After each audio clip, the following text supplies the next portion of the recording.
actually you missed the State of Nation address. What statement do you think that was making? We missed the State of the Nation address, but we are saying that we are not predictable. You don't expect us to say that, because we missed the State of the Nation address, then we must also miss the budget. We also keep some secrets to ourselves. Sometimes we can say, let's go for this and let's not go for this. I think it is our choice to choose how to oppose this government and how to, devise means of removing them from power. And, by the way, Black is also a reflection that our victory was stolen and we're still fighting to reclaim that victory. The top office. All right, thank you very much, Honorable Shamim Malende. It looks like even politics has some bit of drama. One would think as if it's a bit of Telemundo here and there. But that's been Honorable Shamim Malende. You're watching UBC TV, and we come to you live from Kololo Independence Grounds. The theme of this year's, or the following year's budget. This year's budget is ending on the 30th thank you very much, of Honorable June, Shamim and 1st July will be the 2026-2027 looks like even budget politics has some bit of implementation thereafter, drama. but One the would theme think is as if full it's a bit of Telemundo here monetization and there. of But the that's been Honorable economy Shamim Malende. right You're watching there. UBC Now, TV, did you know that and we come to you live July from Kololo when Independence Grounds? the The budget theme that has been of passed and this read year's is or began the following year's operations, budget. but also there Right, is thank you very much, time Honorable that the Shamim planning for the Malende following year's will budget bear, is going it and in looks about like December is even when politics has some bit of framework papers are set. And one the theme is has also been a bit of monetization Telemundo of but the that's been economy. Honorable The Shamim question now Malende. is You're watching there. UBC Now, TV, did you know that and we come to you live from Kololo when Independence to Grounds? The plan theme and has of budget and this for year. the different ministries therein?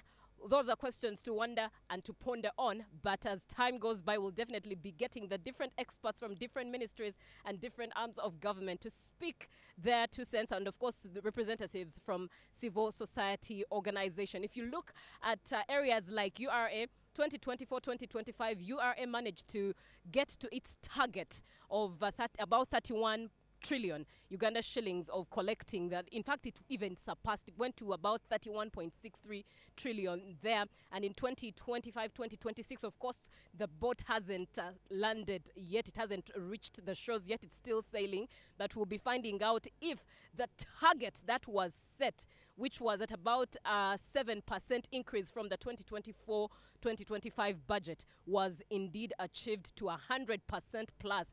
Now, 2026-2027 has the goal for URA as a target collection of about 40 trillion Uganda shillings, an increase of about 9% from the 2025-2026 budget therein. And of course, we'll be also studying by the first quarter, will URA have collected the target set for the first quarter of the 40 trillion Uganda shillings. It is Matters budget, and we are at the Kololo Independence Grounds, the day of the national budget 2025, 2026-2027. My name is Julia Nantaba. We'll be definitely coming to you with different players and different stakeholders speaking into the budget. One of the statements that has gone loudest for me so far, especially from CSOs and even the PSST himself, the permanent secretary and secretary to the Treasury, is the fact that Uganda's problem is not money. Uganda's problem is not money. In fact, Uganda's problem is not policies at that, but implementation. And I look forward to having a conversation with the permanent secretary of the Ministry of Finance and secretary to the Treasury therein to just find out then what is the solution? What is the solution to making sure that implementation actually is at par? As we all know, about a week or two ago, he took to his social media to announce to Ugandans that national events would be rationalized and would be in fact cut off in a bid to save monies of the Ugandan budget. So events like Women's Day, Labor Day, Heroes Day, Independence Day, they'll not have large gatherings or celebrations as has been the case, but rather the president sitting at State House and giving us an address right from his place, and the address placed or put on or aired on TVs and radio stations, even social media, and this is in a bid to cut costs. And the other question on the mind of Ugandans is, if these costs are cut, are they actually going to serve the purpose? It's one thing to cut a cost, but it's also another thing to make sure that the monies that are being saved from cutting that cost are actually being distributed or allocated to where exactly they are meant to be. More and more is what we bring to you, more facts about the budget. And of course, we are looking forward to Honorable Henry Musasizi reading to us this budget. One thing for sure is that you have to pay attention to that detail. You have to pay attention to the nitty-gritty of what each allocation means. I mean, from the ATMs, agricultural industrialization is taking about 2.2 trillion, and there in second to it will be science and technology, following about, I think, 1.1 trillion there. Third will be mineral development, third will be tourism with about a 500 billion there, and a fourth on the list of the ATMs will be mineral development. And of course, we'll definitely be looking forward to hearing from the different ministers, MPs that are concerned with the different sectors in regards to the ATMs, what their expectation is, what their plan is, and what exactly or how exactly is the money expected to be used at that. So just stay tuned to UBC TV, the national broadcaster, as we bring to you all the events regarding the national budget 2026-2027.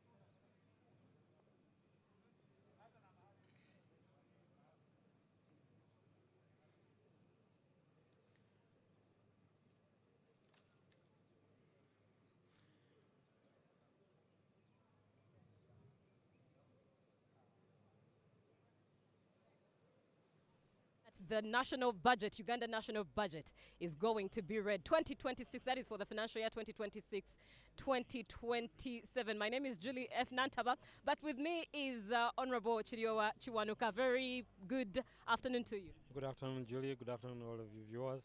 Right, and congratulations now that you are the one cheering on and serving the Defense and Veterans Affairs. Yes, thank you very much.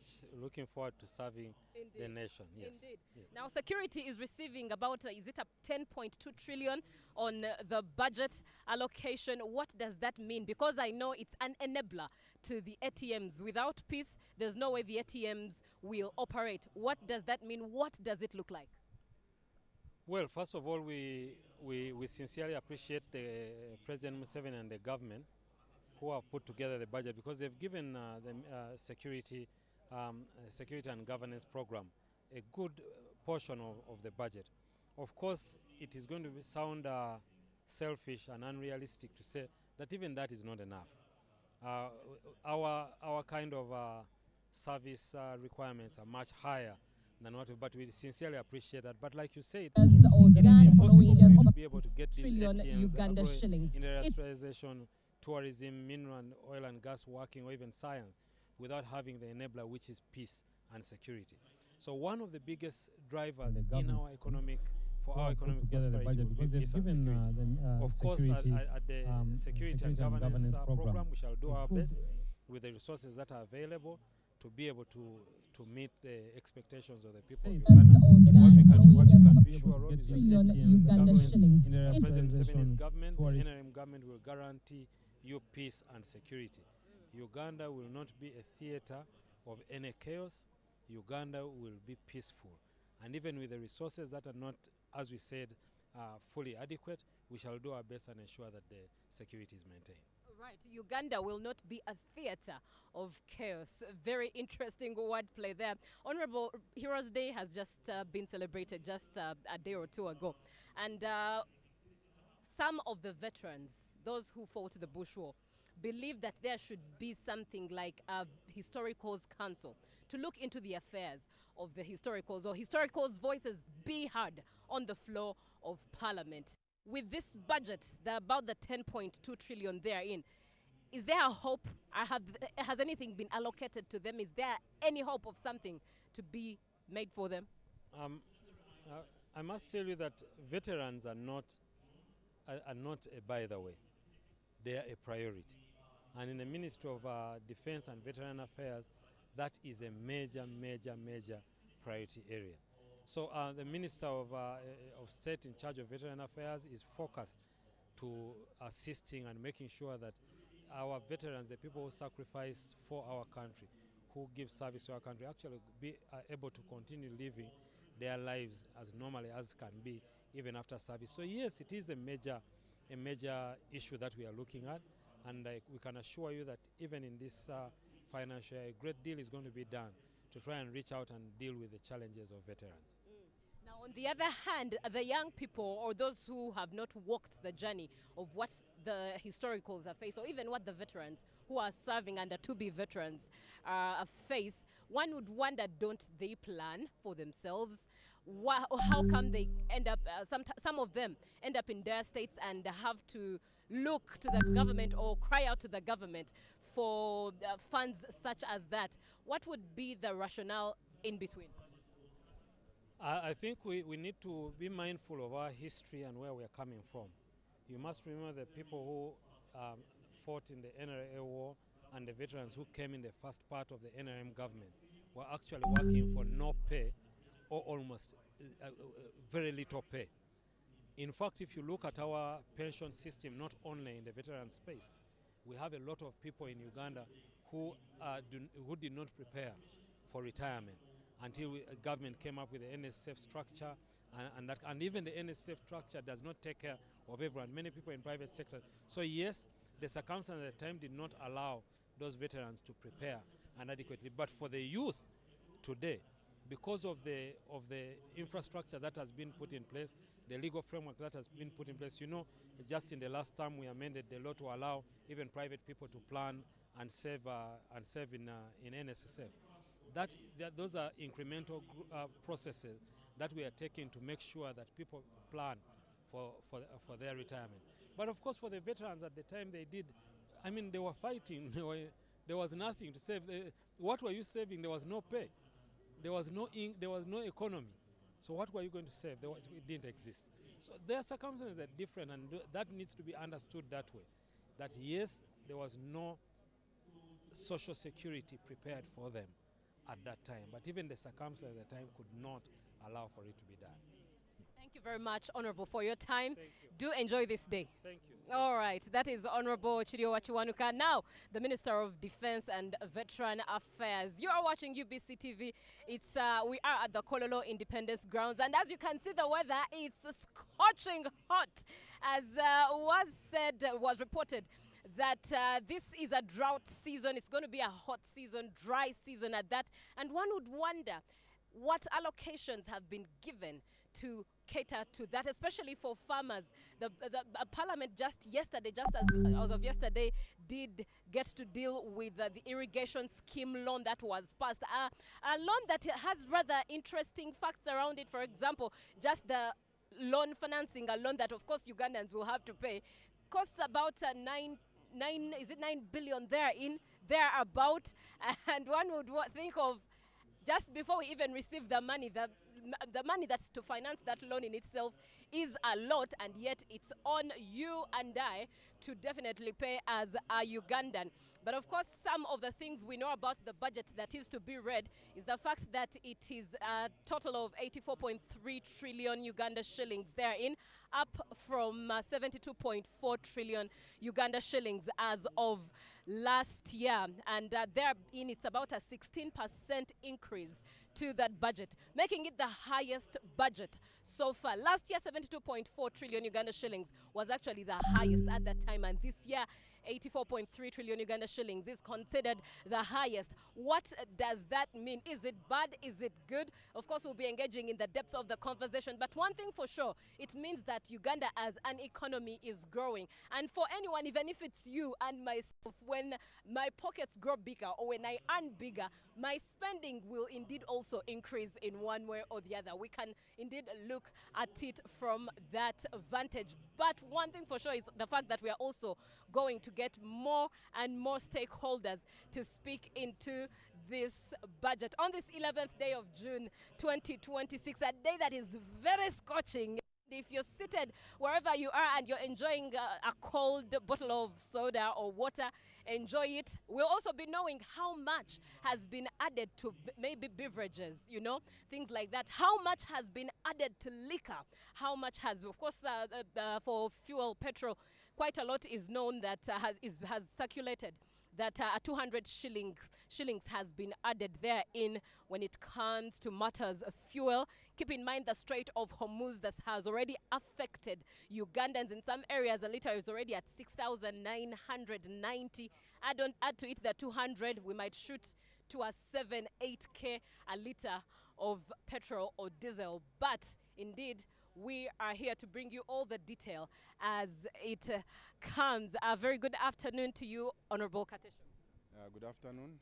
How are you? I'm very good. How are you? Very well, thank you. How do you feel this budget day, and what are you expecting out of the reading? Well, first of all, it's a good day to show the people of Uganda the work that has been done in the last 1 year to prepare the budget.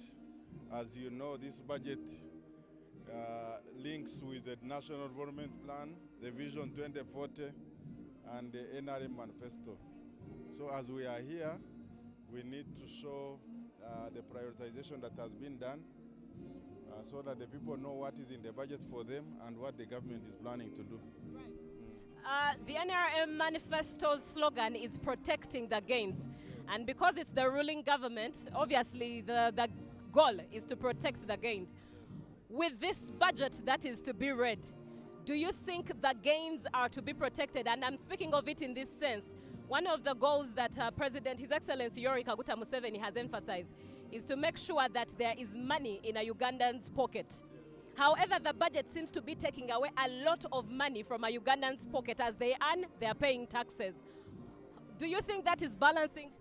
No, on the contrary, money is in saturation, because when the taxes are made, the collections that are made are feeding into the budget.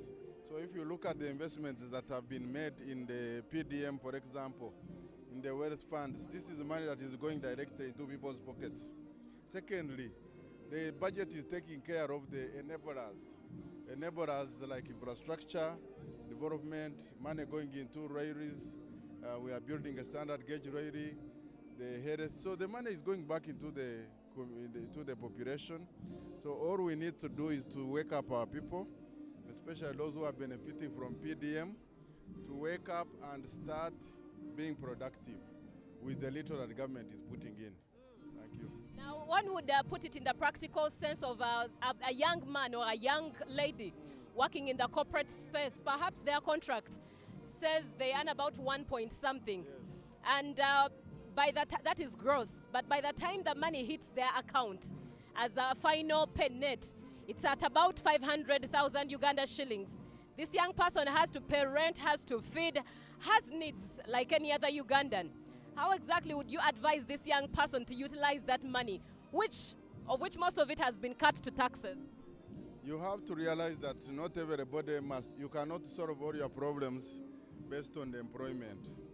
This is world over. The richest people are not necessarily those who are employed. Just look at here in Uganda. So Uganda has got a lot of opportunities for people. You have to look at what is there that you can do that can boost your incomes, and not necessarily looking at the source of your employer. Uganda is a country full of opportunities, but I think that our people need to wake up and get into production. This is a country that has fertile land, that has weather, but we are still having a very, very big percentage of our population below the money economy.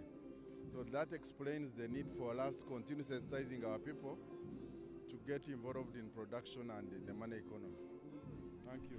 Thank you very much, Honorable Katesh. He's been speaking to us here at from Kololo Independence Grounds, and that is UPC TV that you are watching. Honorable Chair Yune, how are you? Very well, thank you. How are you? Very well, thank you. It's as if the way you walked in is as if you wanted to interview me, because ideally this is your field. Hey, can I start interviewing you? because we have all... Just arrived there, and in just a bit after the budget being read, we'll also be hearing from him his budget speech, and many of the things that are being thought of in regards to the president's speech is the tone that we saw at the day he swore in as the president of Uganda. The tone was quite tough. With the State of Nation address, the tone was indeed quite tough.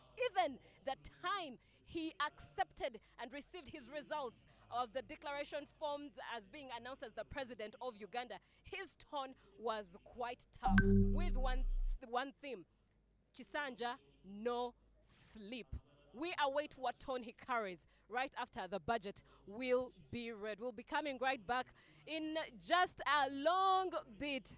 But of course, we bring to you the events as they come through here from Kololo Independence Grounds.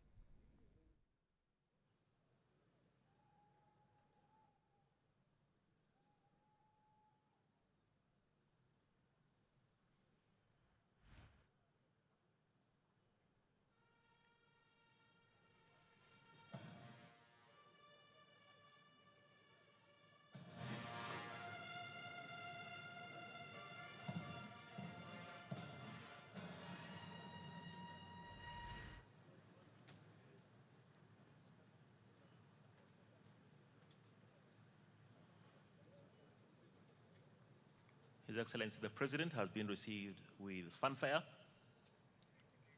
by the Uganda Police Band and is now making his way to the receiving party led by the Right Honorable Speaker of Parliament before he's ushered to his sitting area.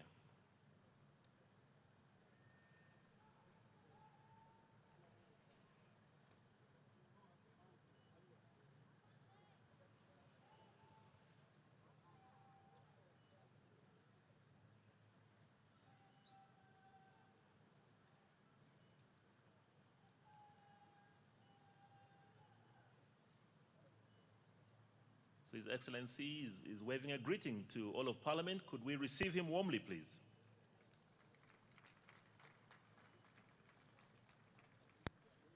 So His Excellency the President is now being ushered to his tent where he shall sign the visitor's book. And even then, the procession of the Speaker will form and House shall start in a few minutes.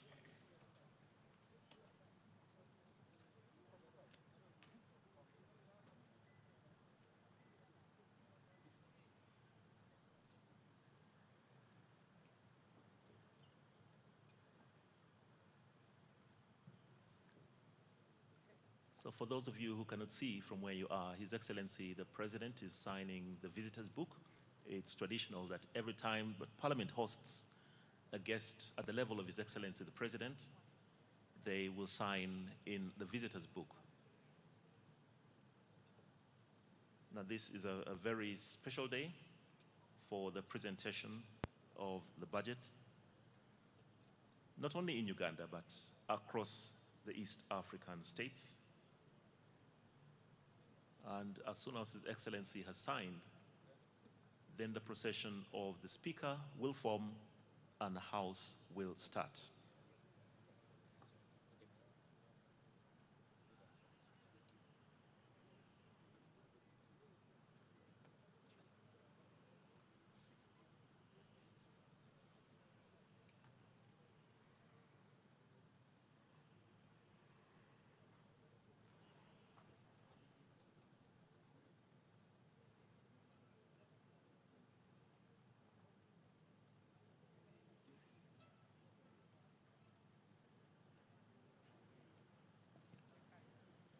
Could you please rise to your feet as we prepare for the procession of the Speaker and the different items on our order paper. Thank you.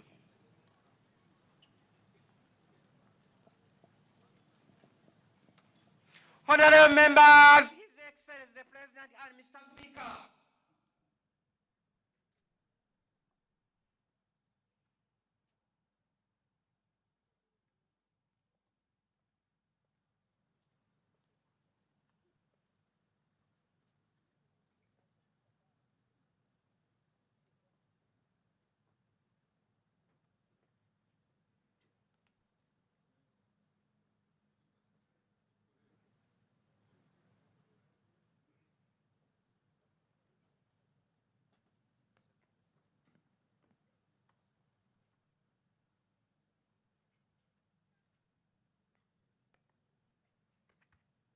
The anthems.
Almighty God, who in your infinite wisdom and providential goodness has appointed the officers of leaders and parliament for the welfare of society and the just government of humanity.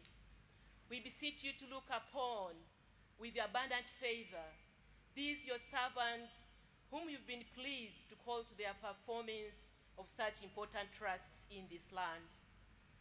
Let your blessing descend upon them here assembled, and grant that they may, as in your presence, treat and consider all matters that shall come under their deliberation in so just and faithful a manner as to promote your honor and glory, and to advance the good of those whose interests you have committed to their charge. Amen.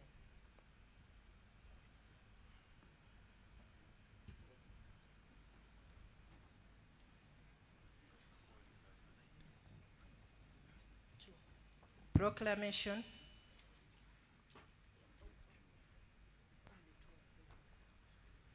Whereas under Article 1012 of the Constitution of the Republic of Uganda, His Excellency the President of the Republic of Uganda may, in consultation with the Speaker, address Parliament from time to time on any matter of national importance, aware that His Excellency the President of the Republic of Uganda has, in accordance with Article 1012, indicated to the Speaker of Parliament his intention to address Parliament and the nation on the national budget for the financial year 2026-2027. Now, therefore, in accordance with Rule 181 of the Rules of Procedure of Parliament, I hereby proclaim as follows. 1. That Parliament shall sit at Kololo Ceremonial Grounds on Thursday, 11th June 2026 at 1400 hours to receive the address of His Excellency, the President, on the national budget for the financial year 2026-2027. And 2, the Kololo ceremonial grounds to be precincts of Parliament for the above-mentioned purpose. Given under my able hand at Parliament House, Kampala, this first day of June 2026.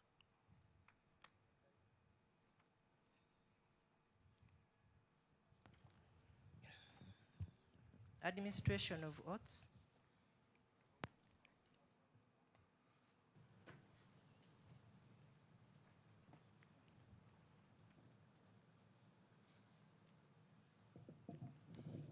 Your Excellency, the President, Right Honorable Speaker, sir, honorable members, on the 28th of May 2026, His Excellency, the President of the Republic of Uganda, appointed a new cabinet. Among those appointed were non-members of Parliament who were duly approved by the Parliamentary Appointments Committee and sworn in as ministers.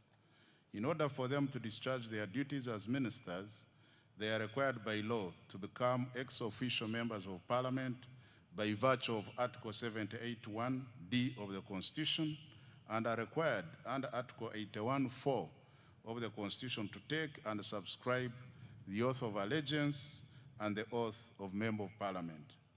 Right Honorable Speaker, the said members are ready to take and subscribe to the oath. May I therefore request for your permission, Right Honorable Speaker, to invite them for the aforementioned purpose. And they are Honorable General Katumba Wamala, Minister of Public Service. Please come forward, Honorable Minister. Honorable Sebugwao Joyce Juliet Nabosa, Minister of State for Information, Communications, Technology, and National Guidance, Information. Honorable Siraj Musa Ali, Minister of State for Works and Transport, Works. I seek for your permission, sir, to allow them to access the chambers. Permission granted.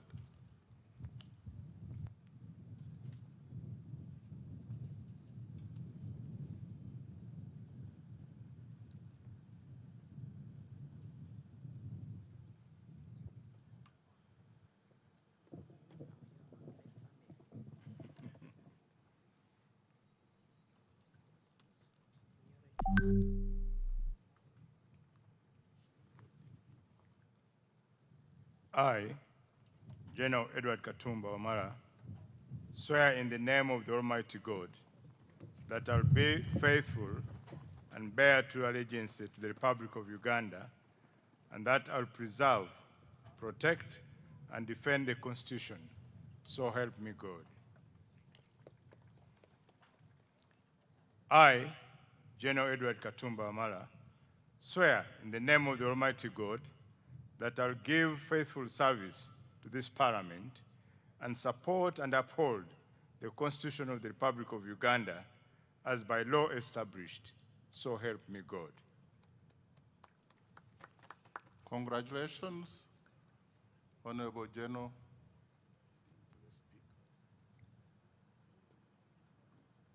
And welcome back to the House. Thank you. You'll need to append your signature to confirm that oath you've just made, and you'll receive a copy of the Constitution and the rules of procedure to enable you execute your duties as a member of Parliament. Kindly turn it.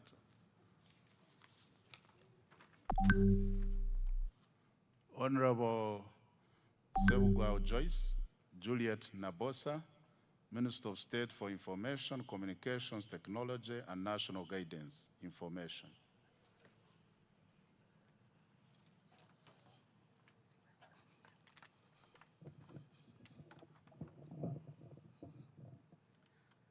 I, Joyce Juliet Nabosa Sebugwao, swear in the name of Almighty God that I will be faithful and bear true allegiance to the Republic of Uganda, and that I will preserve, protect, and defend the Constitution, so help me God.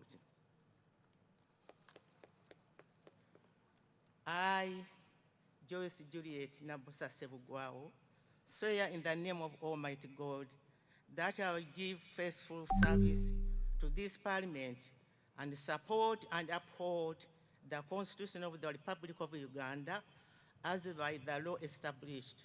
So help me God.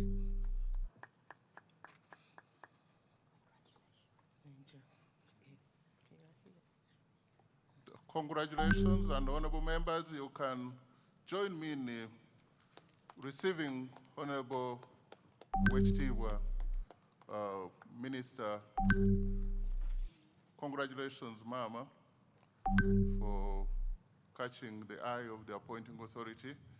You will append your signature somewhere here to affirm, to attest to the oath you've just made, and it will give you a copy of the Constitution and the rules of procedure to enable you execute your mandate as a member of Parliament, with all rights except for voting.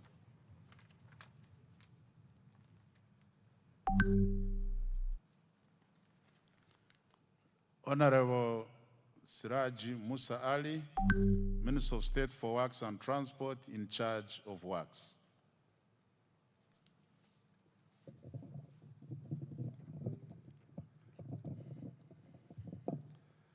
I, Siraj Musa Ali, swear in the name of the Almighty God that I will be faithful and bear true allegiance to the Republic of Uganda, and that I will preserve, protect, and defend the Constitution, so help me God.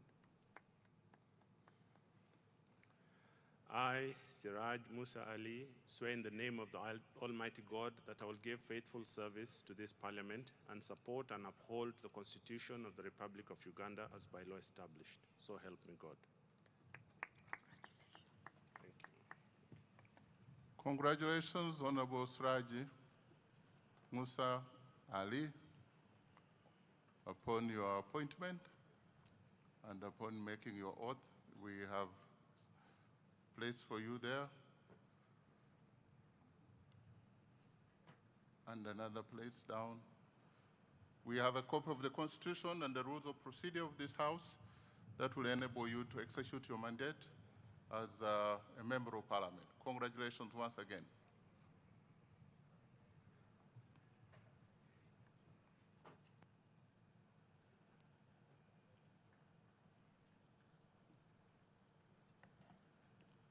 Item number 5, communication from the chair.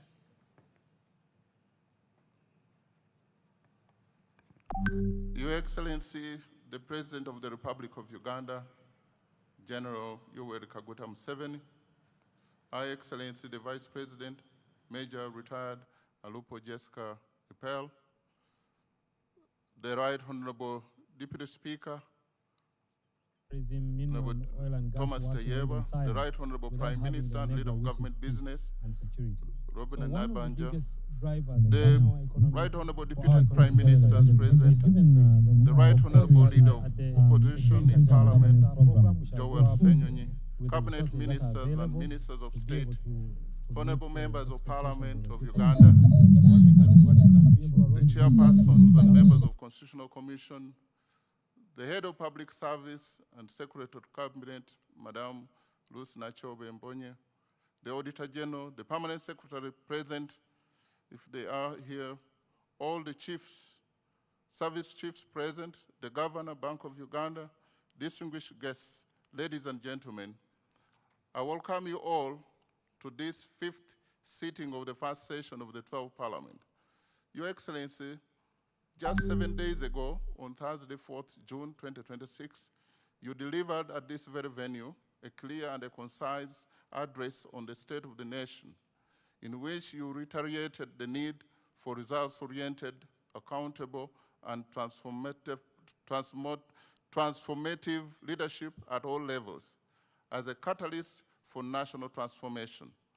Your Excellency, as we pride in the honor of hosting you once again here today, I take the privilege of informing you that the members of this 12th Parliament not only heard, but also listened keenly and embraced your words of wisdom.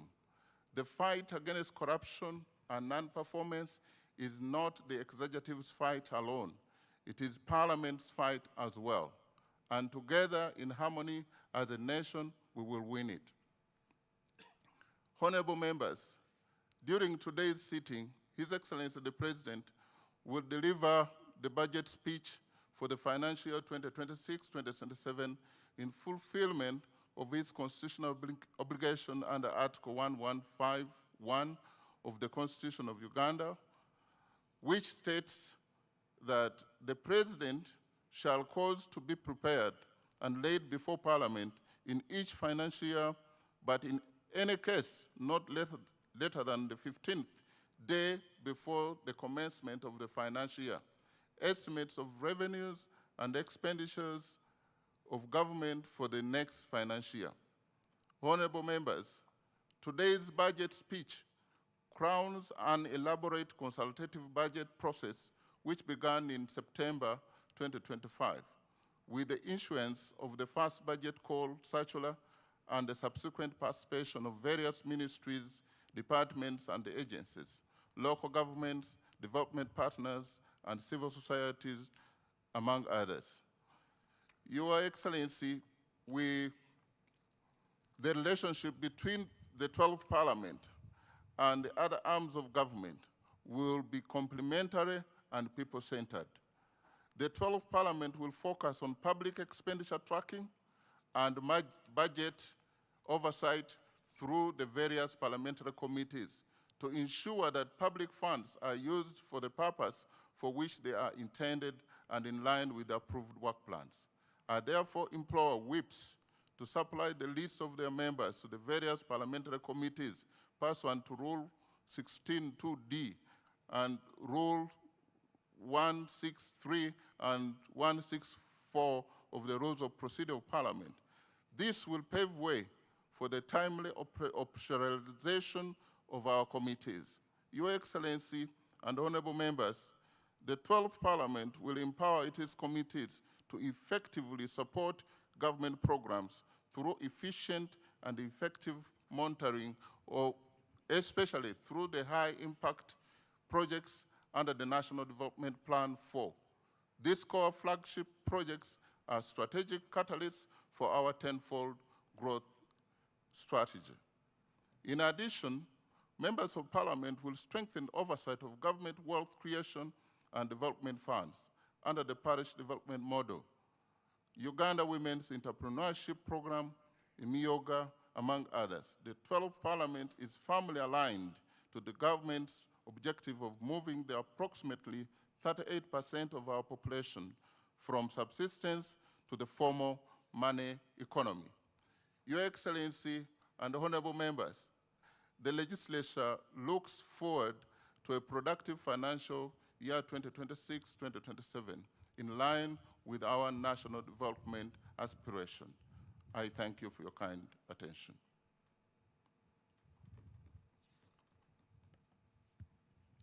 Item number 6, presentation of the budget speech. Honorable members, as it is the practice, the Minister of Finance, Planning and Economic Development would deliver the budget speech on behalf of His Excellency the President, after which the President will make additional remarks. I now invite the Minister of Finance, Planning and Economic Development to deliver the budget speech. Alupo Jessica. Of the budget speech. Honorable members, as it is the practice, the Minister of Finance, Planning and Economic Development would deliver the budget speech on behalf of Thank you, Right Honorable Speaker, for the opportunity granted. The President will make additional remarks. I now invite the Minister of Finance, Planning and Economic Development Vice President to deliver budget speech. Your Excellency, I take cognizance of your presence in the House. Right Honorable Speaker, my procedure matter arises Honorable members, under Rule 11, practice, the Minister of Sub-Rule Finance, 5, Planning and Economic Development and the Rule will deliver the 26, budget Sub-Rule speech 2 of our rules of procedure. Thank you, Right Honorable Speaker. Right Honorable Speaker, specifically, Rule 11, Sub-Rule 5, verbally reads, the constitution of the Commission under this rule shall be done during the first meeting of the first session of a new parliament. And void, and we constitute the House to its fullest to carry on its function as mandated in law. Thank you, Right Honorable Speaker. I want to thank you, Honorable Member from Bale. We all now know that he's a second-year law student. He's very, very vigilant. And this is the session for, and let me give guidance to the member so that nobody else makes the same mistake. This is the first meeting. And the first meeting has sittings. This is the 5th sitting of the first meeting. Now, the honorable member thinks that Rule 11, as stipulated here, is referring to the sitting. This is the first meeting of the 5th sitting of the first meeting of the first session of the 12th Parliament. We need induction clerk very quickly and urgently to help members know the difference between a sitting and a meeting of Parliament. On the constitution of the, that's on the constitution of the Parliamentary Commission. On the order of business, Parliament is forming. I have no doubt that the clerk, as even of today, has written, and let me take the same opportunity to tell the government chief whip and the leader of opposition that we need lists, which I even communicated here, of all committee members and leadership and the commission. We need that urgently before the 26th of this month. There is nothing null and void except the statement made in a wrong way. Next item.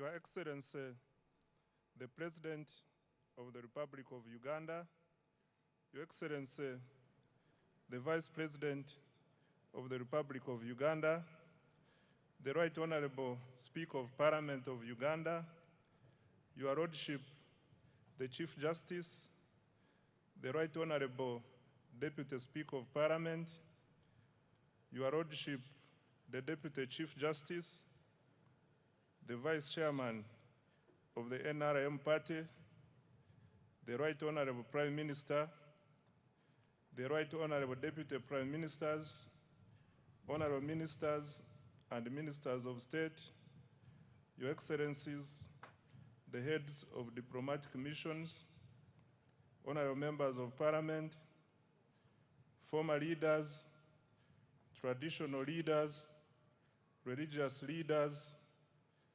distinguished guests, ladies and gentlemen. Mr. Speaker, sir, in accordance with Article 155 of the Constitution of the Republic of Uganda and the Public Finance Management Act, CAP 171, and on behalf of His Excellency the President, I present to Parliament and the people of Uganda the national budget for financial year 2026-2027 as approved by this Parliament. In this speech, I will, number one, present the recent performance of the economy and the outlook for the year ahead. Two, account to the people of Uganda on commitments made in financial year 2025-2026 that is coming to an end in a few days.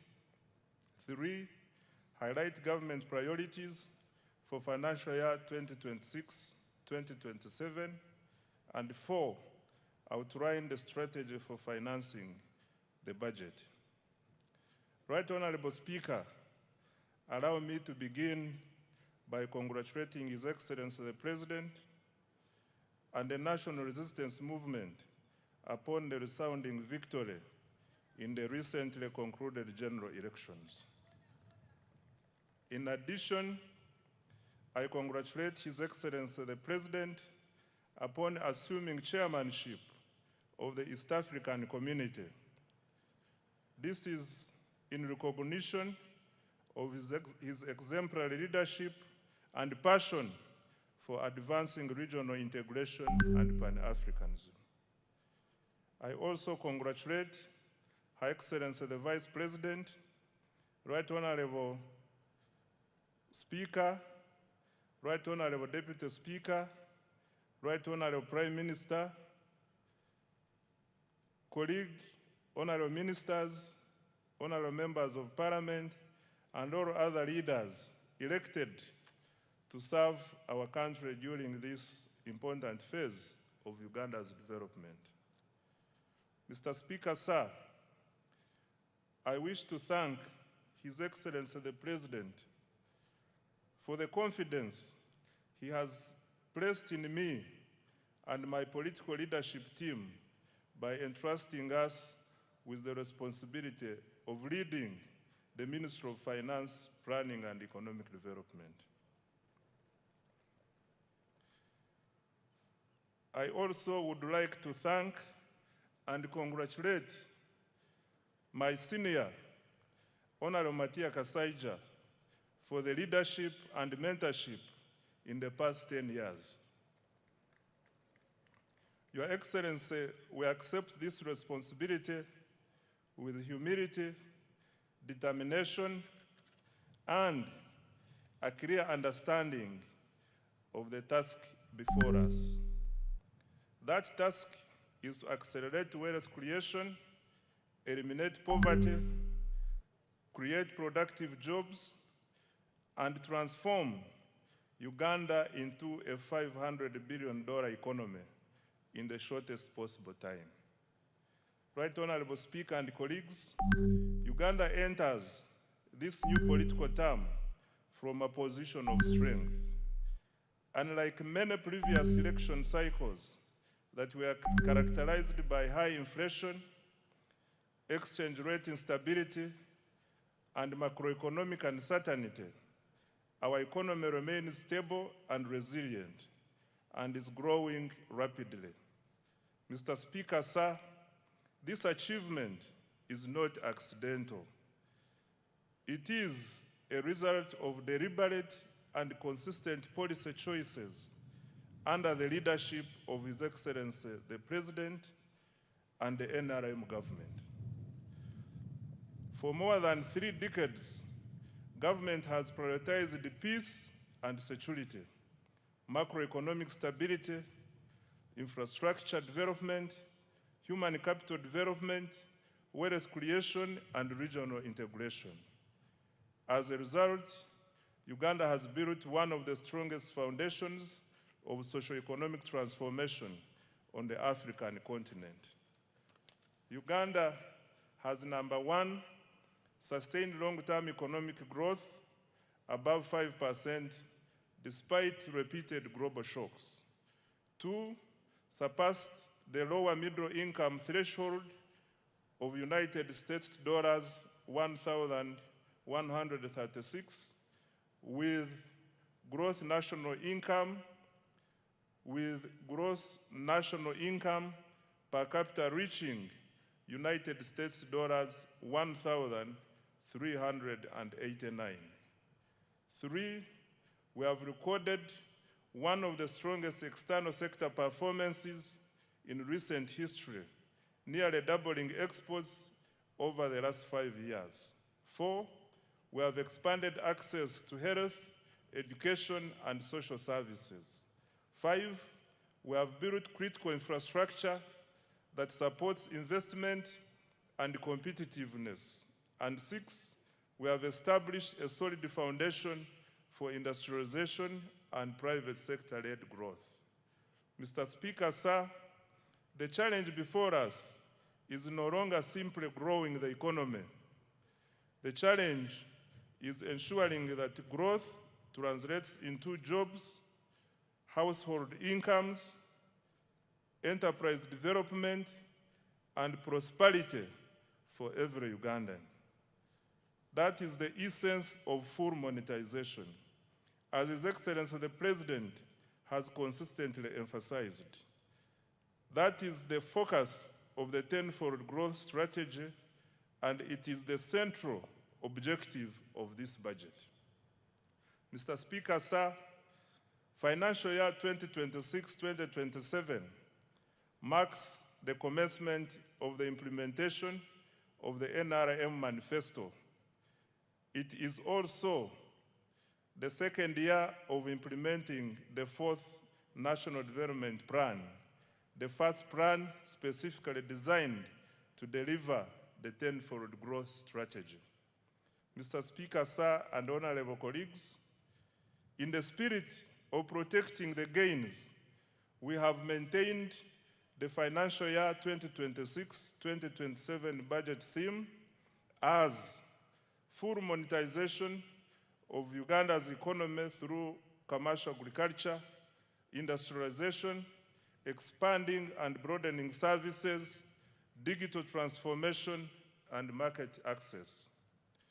This theme is aligned with the East African Community Budget theme of deepening regional integration and economic resilience through improved regional security, domestic revenue mobilization, and digital transformation for inclusive growth. I now come to the recent economic performance and outlook. Mr. Speaker, sir, despite geopolitical tensions, global trade disruptions, and continued uncertainty in the world economy, Uganda's economic outlook remains strong and positive. The economy is stable, growth is accelerating, inflation is low, the exchange rate is stable, exports are rising, investment is increasing, and confidence in Uganda's future remains strong. Mr. Speaker, sir, Uganda's economy continues to demonstrate remarkable resilience and dynamism.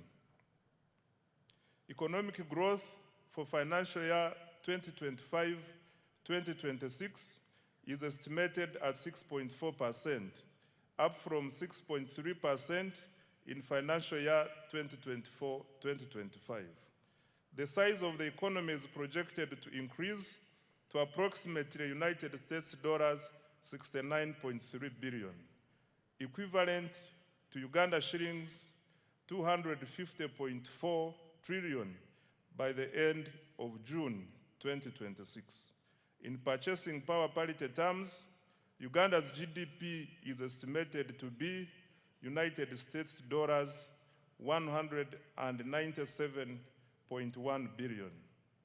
GDP per capita is projected to increase to United States dollars 1,420, equivalent to approximately Uganda shillings 5.1 million per person. Mr. Speaker, sir, with the commercial oil production commencing later this calendar year, growth is projected to accelerate to 10.2% in financial year 2026-2027. This will mark Uganda's first return to double-digit growth since the reforms of the 1990s.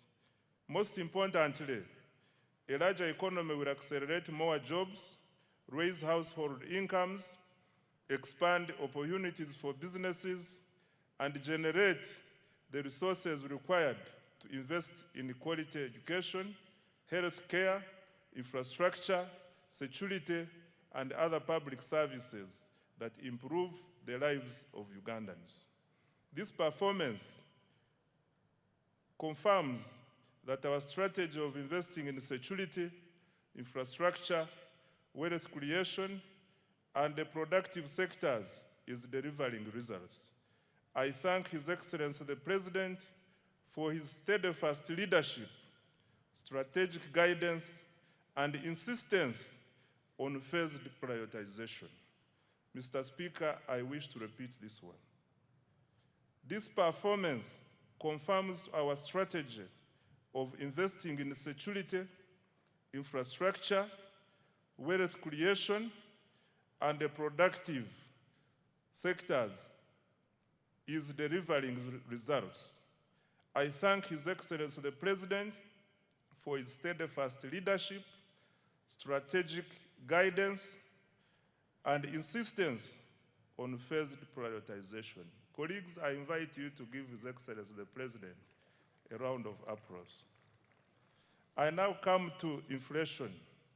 Mr. Speaker, sir, inflation remains low and stable.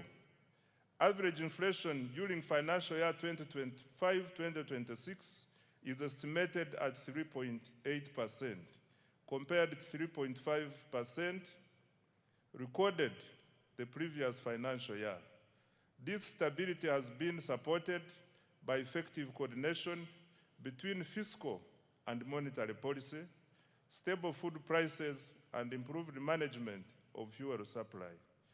Low inflation protects household incomes, supports business planning, and strengthens investor confidence. Government remains committed to maintaining price stability as a cornerstone to sustained economic growth. Right Honorable Speaker, the strength of an economy is reflected not only in how much it produces, but also in the confidence it inspires among investors, visitors, citizens, and at home and abroad. I am pleased to report that confidence in Uganda's economy continues to grow. Foreign direct investment remains strong at United States dollars 3.2 billion in the 12 months ending March 2026.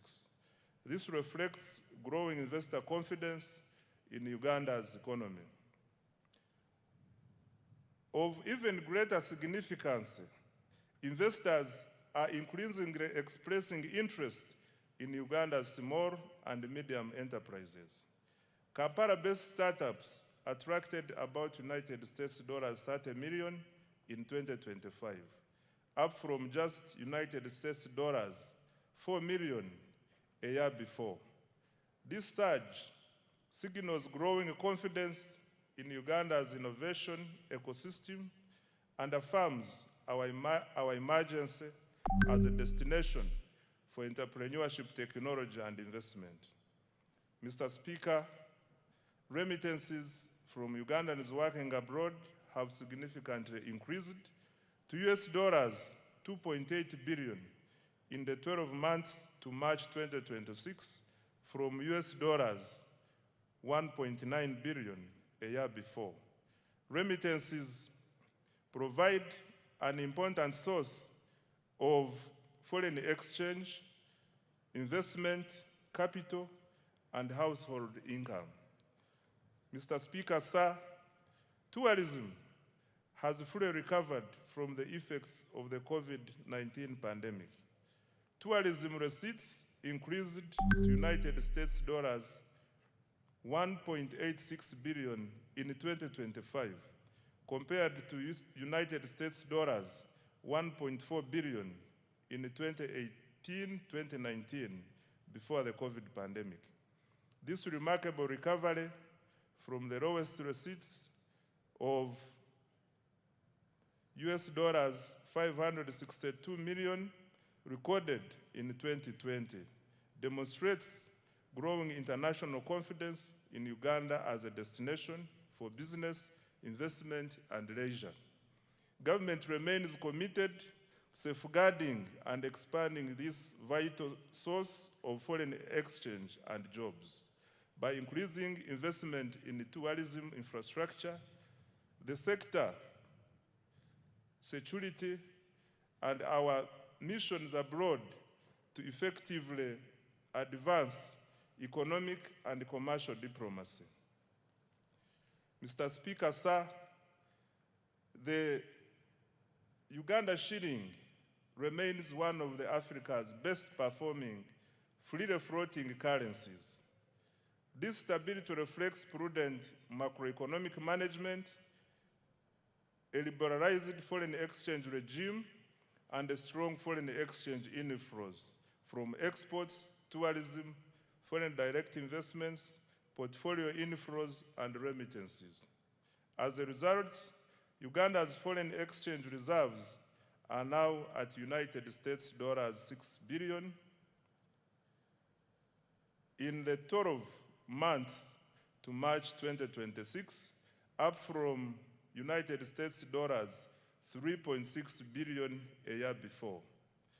Government's decision to directly import petroleum products through the Uganda National Oil Company, UNOC, has further strengthened supply stability and reduced speculative pressures in the foreign exchange market. We expect the exchange rate to remain broadly stable despite ongoing global uncertainties. On the external sector, Right Honorable Speaker, Uganda's export performance has been exceptional. Over the last 5 years, exports of goods and services have increased by approximately 204%.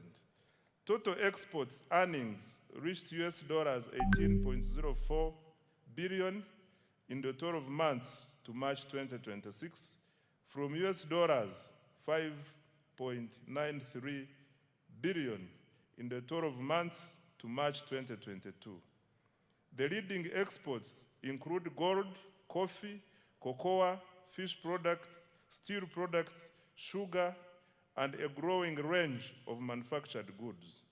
Our coffee exports reached USD 2.46 billion for the year ending March 2026, up from USD 1.84 billion a year before.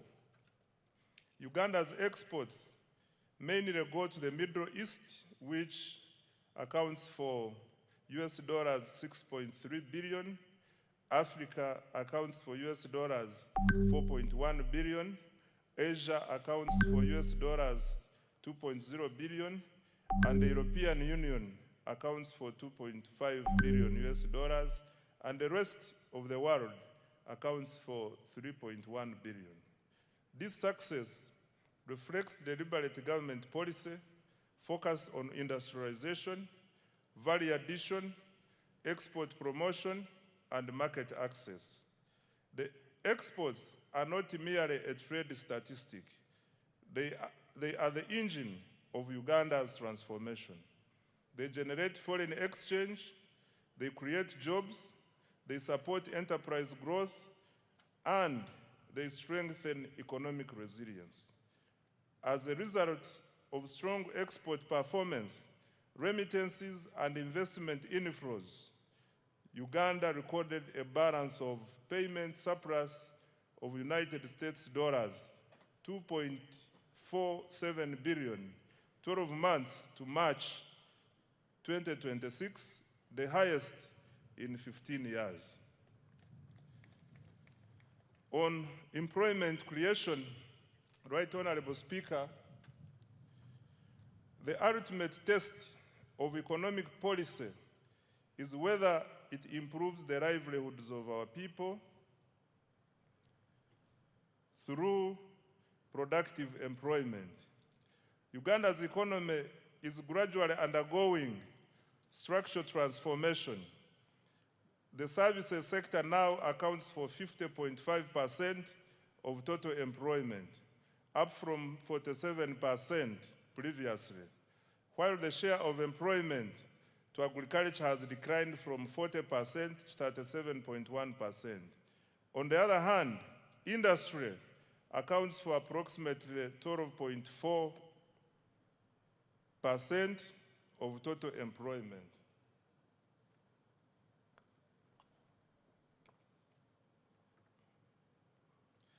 These shifts are good and are consistent with the structural transformation experienced by today's rich economies, which moved from raw to higher productivity sectors. Mr. Speaker, sir, the capacity of our economy to generate formal employment continues to improve.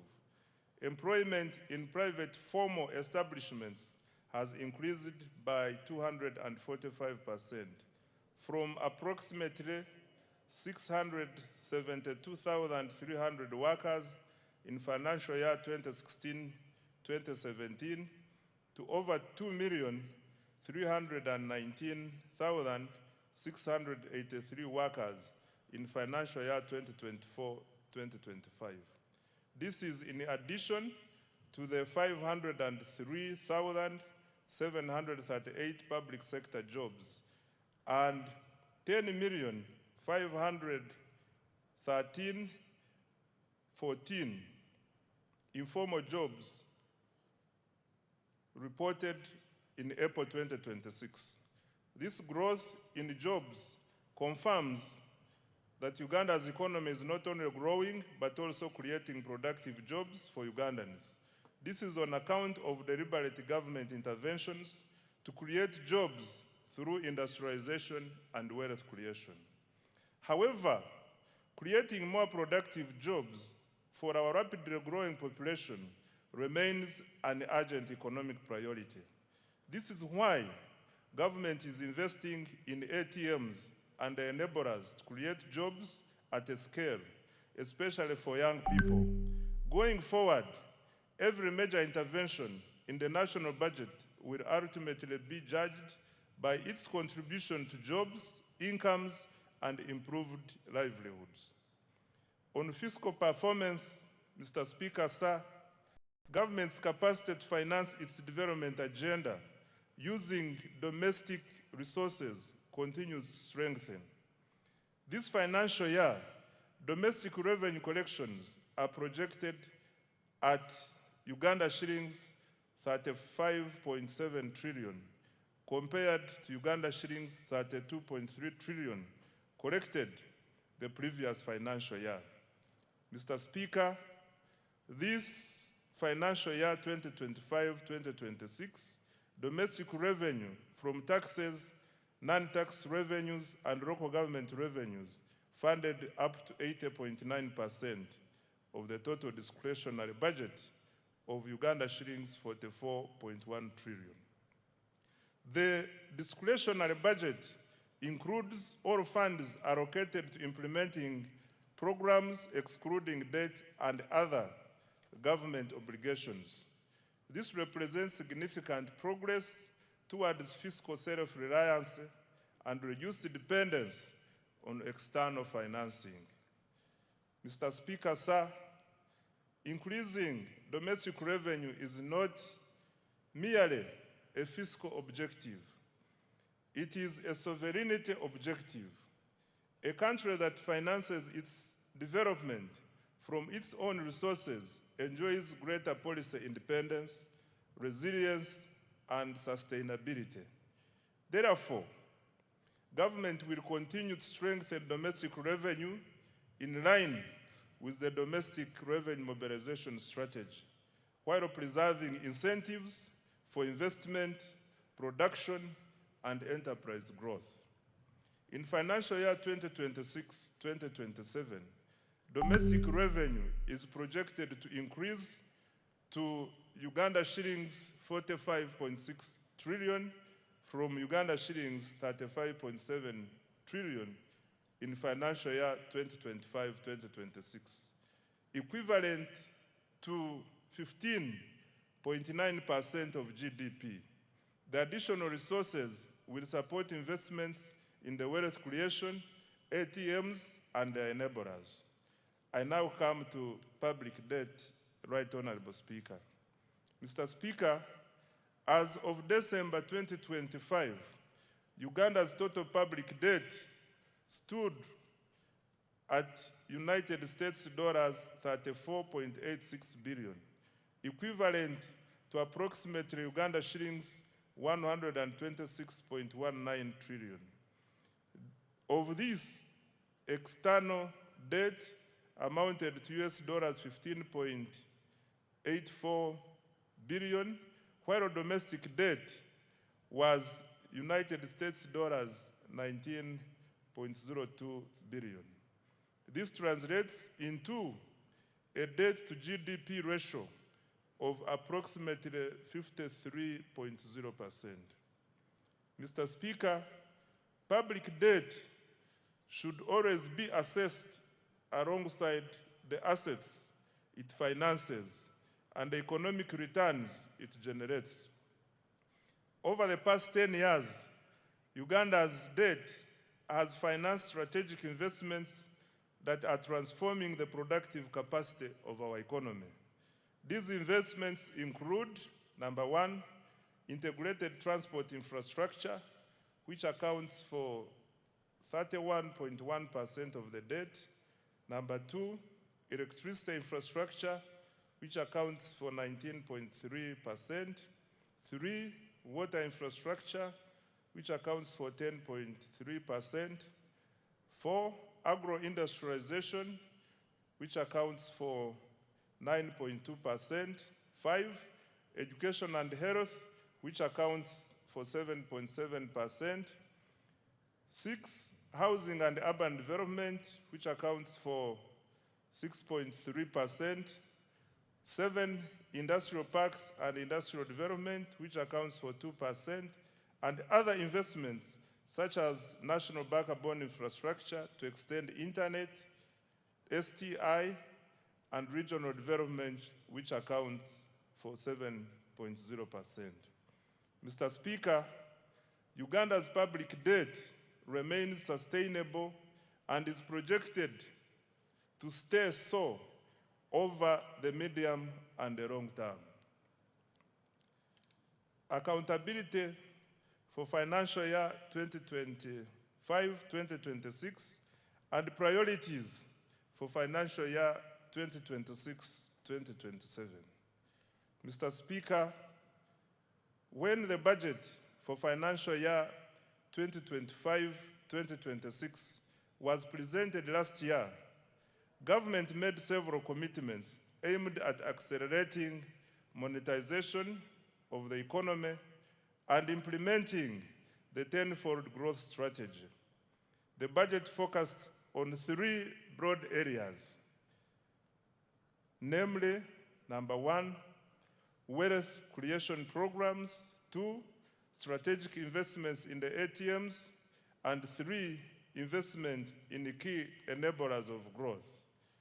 I am pleased to report that substantial progress has been made in all the three areas above. On wealth creation, Mr. Speaker, the foundation of Uganda's economic transformation is ensuring that every Ugandan participates in the money economy. Government, therefore, has continued to invest in programs that expand access to affordable capital, strengthen enterprise development, and increase household incomes. To date, government has invested close to Uganda shillings 11 trillion directly into wealth creation initiatives, targeting households in subsistence economy, farmers, youth, women, and businesses. These interventions are reducing barriers to participation in economic activity while expanding opportunities across the country. Let me highlight what we have done in the flagship wealth creation programs. On parish development model, Mr. Speaker, the parish development model remains government's most important intervention for eliminating subsistence and expanding participation in the money economy. I wish to thank His Excellency the President for his vision and unwavering commitment to this program. PDM is not merely a financing program, it is a structural transformation program. Its objective is to move households from subsistence to commercial production, from survival to enterprise, and from poverty to prosperity. Over the past 5 years, government has transferred Uganda shillings 4.4 trillion to all 10,589 parishes nationwide, and as a revolving capital.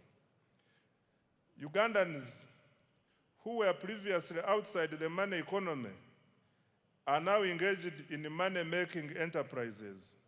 By the end of this month, PDM funds will have reached over 4 million beneficiaries. The PDM is raising household incomes, improving food security, and creating local economic opportunities for Ugandans who previously relied on subsistence production.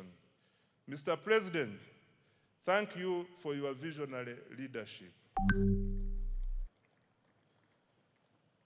The next phase of the PDM will focus on boosting productivity, strengthening value addition, and improving market access for the PDM beneficiaries. My ministry will seek policy guidance to ensure that the underserved and densely populated parishes, particularly in urban areas, receive adequate funding. Equally important, we will begin a gradual deliberate transition from government transfers to a self-sustaining financial ecosystem. Ultimately, a PDM bank underpinned by strong repayment performance, governance, and value chain development. I now come to other wealth creation programs. Mr. Speaker, in addition to the PDM, government has continued supporting enterprise development through other wealth funds, namely, one, Emyoga. Government has capitalized the program with Uganda shillings 760 billion in revolving funds. To date, 7,148 Emyoga circles have been established with over 2.48 million members and cumulative savings of Uganda shillings 95.3 billion. An additional Uganda shillings 100 billion has been allocated in financial year 2026-2027. Number two, Katale Loan Facility. The government, through the Microfinance Support Center, introduced this wealth fund to expand access to affordable working capital for market vendors and urban informal operators. It is currently piloted in 6 major markets within the Kampala metropolitan area and will be rolled out nationwide in financial year 2026-2027. The piloted markets are St. Barikudembe, commonly known as Owino, Nakawa, Karerwe, Busega, Nakasero, and Gaba markets. The facility is providing working capital loans at an interest rate of 8% per annum. 3, the Small Business Fund. This fund, initially called the Small Business Recovery Fund, was established in 2021 to help small businesses affected by COVID-19 to recover. The fund has disbursed over Uganda shillings 82.1 billion to more than 4,031 small and medium enterprises. It provides affordable financing of up to Uganda shillings 500 million at a 10% interest rate to formal enterprises employing at least 2 people. 4 is the Agricultural Credit Facility. Government has invested a total of Uganda shillings 371.7 billion in the facility as a co-financing with participating financial institutions. The facility has cumulatively disbursed Uganda shillings 1.35 trillion to more than 14,000 beneficiaries. In financial year 2026-2027, an additional Uganda shillings 47.68 billion has been allocated to further capitalize the facility. 5, large-scale commercial farmers financing scheme. In financial year 2025-2026, Uganda shillings 41 billion was provided for interest payments on behalf of the large-scale farmers cultivating over 50 acres of grain and animal feeds. This support has so far enabled 186 farmers to access a total of Uganda shillings 169.1 billion from government-owned commercial banks. The farmers are expected to repay the principal while government pays the interest on their behalf. An additional 41 billion Uganda shillings has been allocated for financial year 2026-2027. 6, Uganda Development Bank. Government has cumulatively capitalized Uganda Development Bank with shillings 1.6 trillion to provide long-term patient capital to strategic sectors vital for industrialization and value addition. The bank has extended over Uganda shillings 2.45 trillion in financing to more than 600 businesses across agriculture, manufacturing, tourism, construction, and services. An additional Uganda shillings 442.2 billion has been allocated in financial year 2026-2027 to further capitalize Uganda Development Bank. 7, GROW and other women funds. Through the World Bank financed GROW project, Uganda shillings 133.14 billion in soft loans has been extended to 6,584 women-owned businesses to support their transition from informality. This complements Uganda shillings 153.5 billion previously disbursed under the Uganda Women Entrepreneurship Program WEP, which has benefited 244,805 women. 8. Youth empowerment programs. The Youth Livelihood Program has financed 24,859 projects benefiting 275,034 youth at a cost of Uganda shillings 195.4 billion, while 57,849 youth have benefited from the Youth Venture Capital Fund.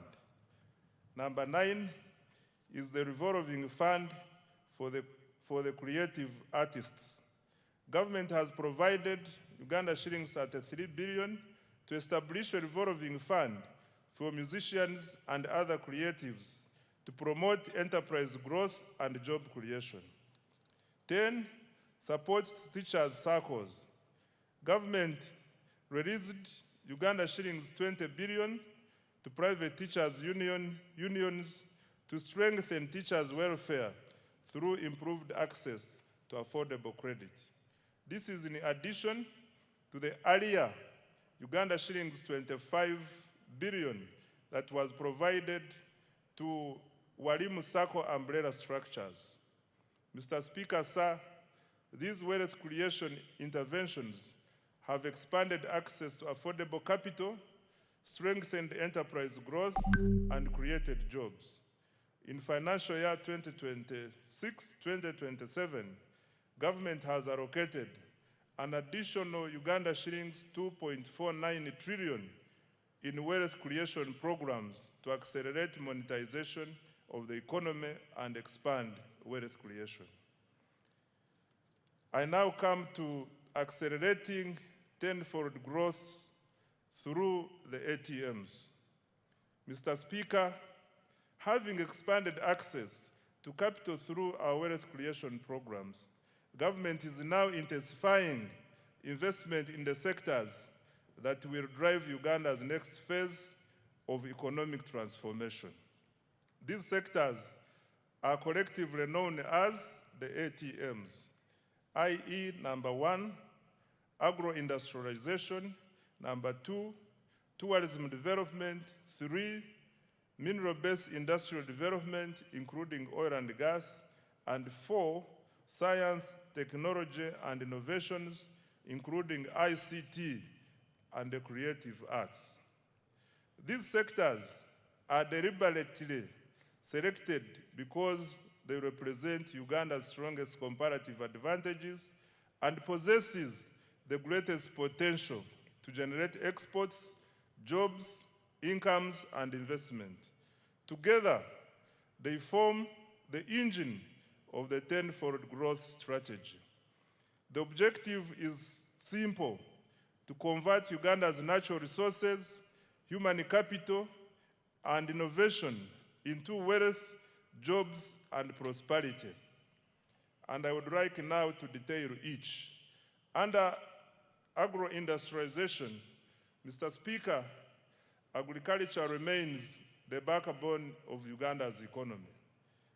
It employs millions of Ugandans, supplies raw materials to industry, produces exports, and sustains livelihoods across the country.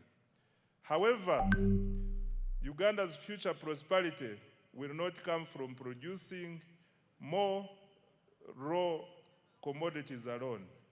It will come from increasing productivity, expanding value addition, strengthening agro-processing, and improving market access.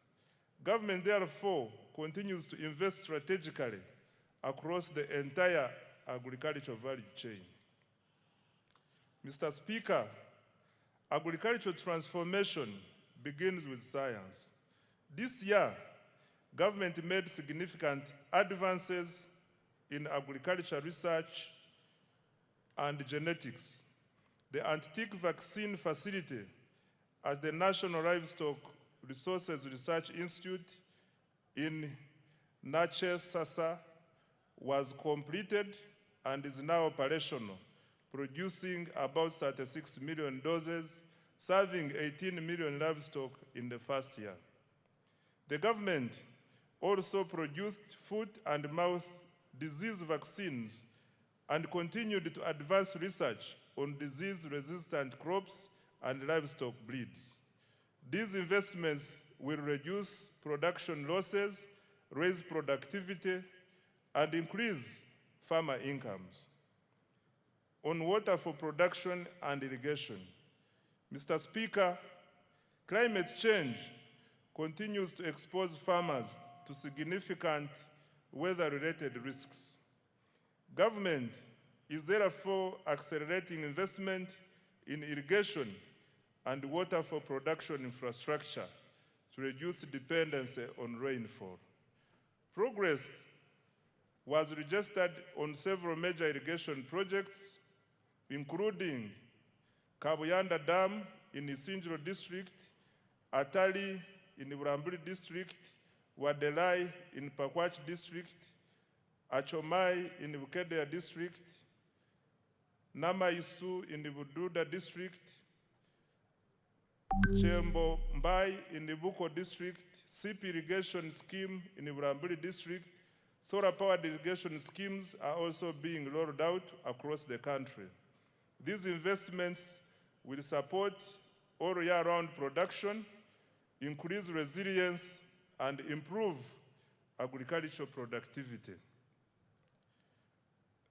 On mechanization and animal health, Mr. Speaker, government continued developing regional agricultural mechanization centers and animal disease control centers to improve efficiency and productivity in the agricultural sector. Progress was registered in Chiruhura, Mbale, Chijandongo, Bunyangabo, Nakaseke, Katine, and several other districts. These facilities are improving access to modern agricultural equipment, veterinary services, and disease surveillance systems. On expanding commercial coffee production, Mr. Speaker, sir, coffee remains one of the Uganda's most important export commodities. Government has therefore expanded coffee cultivation into northern and eastern Uganda. During the year, 2 coffee mother gardens were established and over 1.4 million coffee seedlings distributed to 7,532 farmers in northern Uganda. This intervention will broaden participation in one of the Uganda's most profitable agricultural value chains.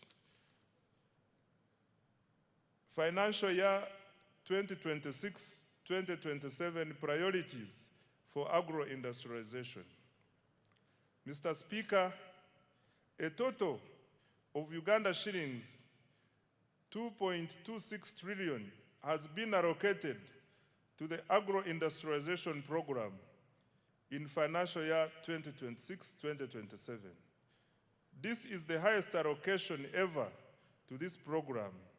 Priority interventions include 1, agricultural research and innovation, including funding for antique vaccine commercialization. 2, irrigation and water for production. 3, extension services, more extension workers and their facilitation to reach farmers. 4, provision of good quality agricultural input. 5, post-harvest handling and storage. 6, agro-processing and value addition. 7, quality assurance and certification. And 8, expanding market access. The objective is to move Uganda from exporting low commodities to value addition agricultural products. On tourism development, Mr. Speaker, sir, tourism is one of Uganda's most powerful export industries. It generates foreign exchange, it creates jobs, it supports thousands of enterprises, and showcases Uganda to the world. The following achievements have been registered this financial year.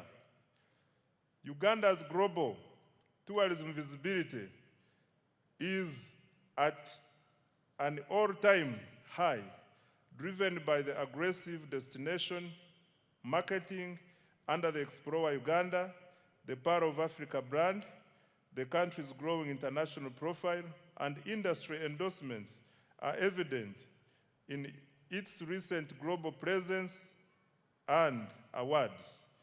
In the North America market, Uganda won the Best in Show Africa at the 2026 New York Travel and Adventure Show, bolstered by endorsements from the renowned travel journalists. In the Asian market, the country won the Best Exquisite Destination Award at the Outbound Travel Mart in Mumbai and gained strong visibility at the South Asia's leading travel and tourism exhibition in New Delhi. Mr. Speaker, government has intensified the international marketing of destination Uganda through participation in major tourism exhibitions and targeted promotion campaigns in Europe, the United Kingdom, North America, Asia, East Africa, and North Africa.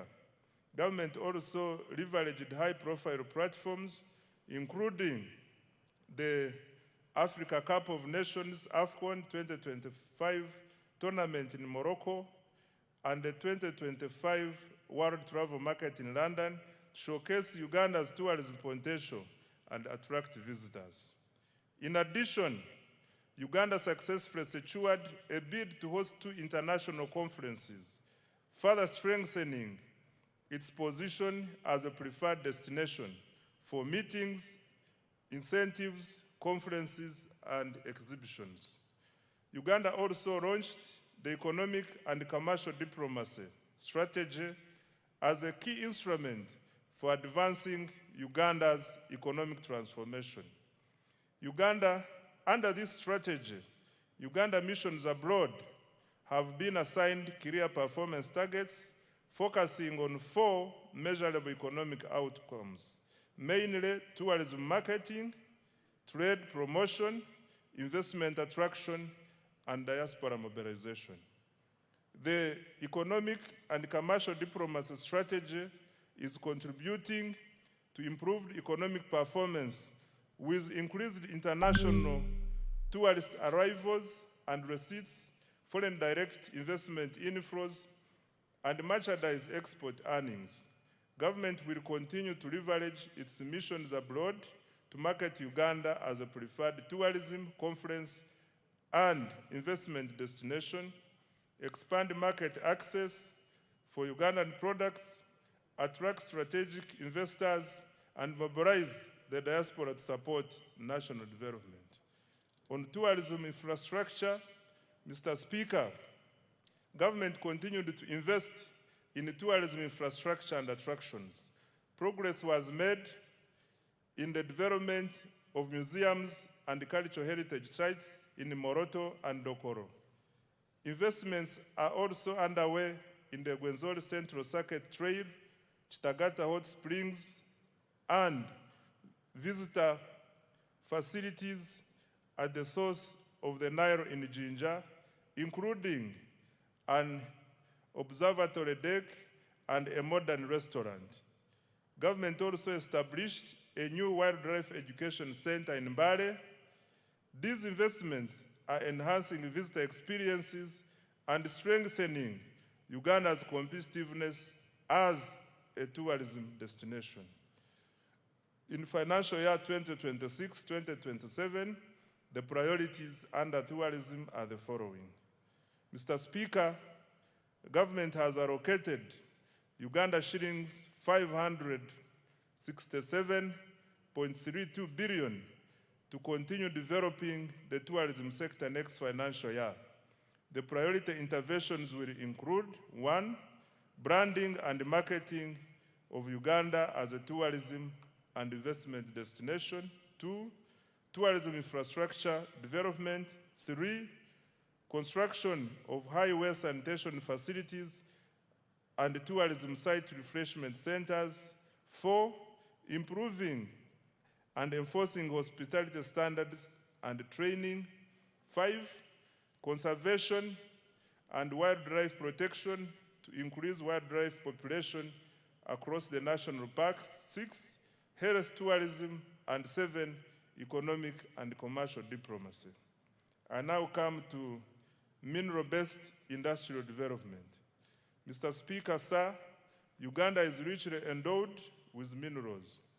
However, sustainable transformation will come not from extracting minerals, but from processing and adding value to them.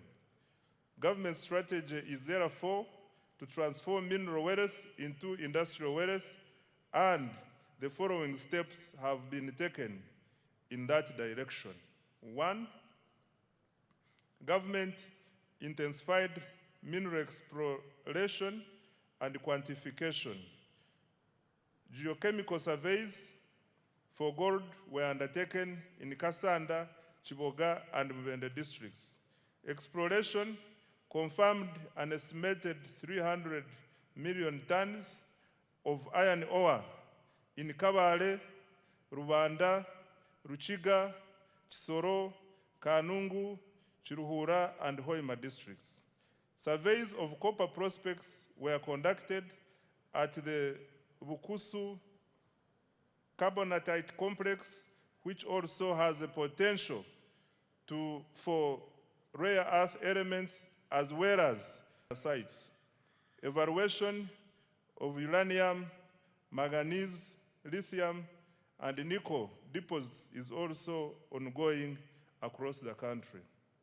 Number 2, to add value to Uganda's limestone, a new clinker factory was commissioned in Moroto district to produce inputs for cement production. The factory operates a 6,000 ton per day clinker production line with annual production capacity of 2 million tons of clinker and 3 million tons of cement. The project is expected to save the country up to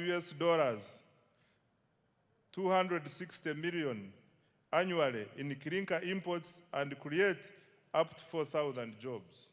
Number 3, government continued to make substantial progress towards fast oil. Construction of the East African crude oil pipeline and the central processing facilities is at advanced stage and nearing completion. The Tilenga and Kingfisher upstream development projects also registered significant progress despite logistical challenges arising from the ongoing conflict in the Middle East. During the year, 51 additional wells were drilled, bringing the cumulative number to 199 wells, exceeding the 189 wells required for fast oil production later this year. 4, government completed the first phase of Kabalega International Airport, providing critical logistics, infrastructure to support oil and gas development, tourism, trade and investment in the Albertine region. Number 5, through the Uganda National Oil Company, government continued vehicle plant in Ijinja, marked a major milestone in Uganda's industrialization journey and demonstrates the country's growing technological capabilities. The plant has the capacity to produce up to 2,500 buses annually. Despite being in its early stages of operation, Chila Motors has already made bus sales worth Uganda shillings 21.6 billion and received orders for 450 buses from Uganda and the region. The quality and reliability of its products were further demonstrated through the successful PAR to Cape electric expedition, during which the Kayora electric bus traversed more than 13,000 kilometers across Africa. Mr. Speaker, to date, more than 25,000 electric vehicles, including buses, motorcycles, and bicycles have been produced locally with up to 40% local content. In a further boost to the sector, solar power completed the construction of East Africa's first production scale lithium-ion battery assembly plant in Uganda. This has strengthened domestic manufacturing capacity and positioned the country as a regional hub for electric mobility and clean energy technologies. On pharmaceuticals and biotechnology, Mr. Speaker, government continued to strengthen pharmaceutical manufacturing and biotechnology as part of the efforts to build a competitive pathogenic economy. Uganda is deliberately supporting the domestic production of medicines, vaccines, diagnostics, and other health products, while promoting research, innovation, import substitution, 5 million from products used in the diagnosis of malaria, HIV/AIDS, and sickle cell diseases. Day Pharma has operationalized manufacturing lines for generic, oral solid, and liquid medicines, and secured approvals from the National Drug Authority for a range of essential medicines. Jena Herbal, the manufacturer of Covidex, has established a pharmaceutical manufacturing facility in Soroti, expanding Uganda's capacity to produce health products locally and strengthening the country's pharmaceutical value chain. These investments are improving from South Korea, Saudi Arabia, Qatar, and Italy. In addition, government has invested in the establishment of the Coffee Park in Ntungamo. The Africa Coffee Park has innovated 18 products of value-added coffee ready to go into the market for roast, freeze-dry, and spray-dry high-level technology. 5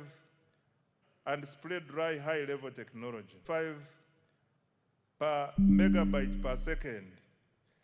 Active mobile internet subscriptions stand at 18.5 million, while the number of smartphones connected to Ugandan network has reached 20 million. Total registered has reached 20 million. Total registered mobile telephone subscriptions have reached 57.3 million, placing Uganda among the most connected markets in the region. The increased penetration of mobile telephones has increased financial inclusion and improved access to e-commerce, telemedicine, marketing, and agricultural information for farmers. In the year ending March 2026, mobile money transactions rose by 29% to Uganda shillings 392.7 trillion. Active mobile money accounts stood at 36.7 million. As at 31st March 2026, the number of mobile money agents had reached 1.22 million. I now come to creative arts. Mr. Speaker, to protect intellectual property and artistic works, government enacted the Copyright Enabling Rights Amendment Act 2025. Government also established the Uganda Creatives Revolving Fund to provide affordable financing to circles in the creative economy. By December 2025, approximately Uganda shillings 18.99 billion had been disbursed to 50 circles of musicians, benefiting 3,047 individuals, of whom 62% are youth and 43% are women. Government is also finalizing the acquisition of a dedicated home for creative artists to serve as a common user facility for young talents to create wealth and jobs. The priorities for financial year 2026-2027 under STI, ICT, and creatives are the following. Mr. Speaker, Uganda shillings 1.140 trillion has been provided in the new budget for science, technology, innovation, ICT, and the creative industries. The priorities next financial year include: 1, commercialization of innovations, especially Chira, motor vehicles, coffee, dairy farmer, drugs, and vaccines, and banana products. Number 2, establishment of a high-tech city. 3, additional investment in science, research, and innovation. 4, expansion of digital infrastructure to increase coverage, reliability, and affordability of internet, government services, and e-commerce. 5, growth of business process outsourcing for job creation. 6, expanding the free-to-air TV signal. And 7, strengthening intellectual property protection. I now come to enablers. Mr. Speaker, government also continued to invest in the key enablers of socio-economic transformation in line with the NDP 4 and the 10-fold growth strategy. These include human capital development, infrastructure, security, and the rule of law, as well as domestic revenue mobilization to finance the transformation agenda. Under enabler number 1, which is peace, security, and rule of law, Mr. Speaker, peace, security, and rule of law are the foundations of development. Without peace, you cannot create prosperity. Without security and the rule of law, there is no investment. Without stability, there is no growth. Mr. Speaker, I wish to repeat this. Without peace, you cannot create prosperity. Without security and rule of law, there is no investment. Without stability, there is no growth. Government has continued to invest in security, justice, and governance institutions. This financial year, the following milestones have been achieved. 1, government continued strengthening security infrastructure, intelligence services, and operational capacity while improving the welfare of our security personnel in the UPDF, police, prisons, and intelligence services. 2, Uganda remains one of the region's most stable countries.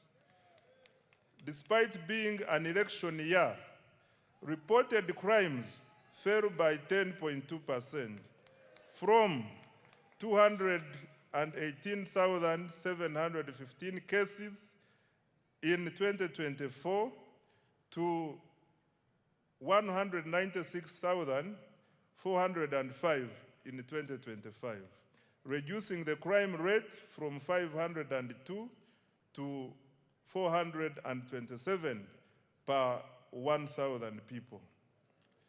3, Uganda continued financial year 2026-2027 priorities for security, governance, and rule of law are the following.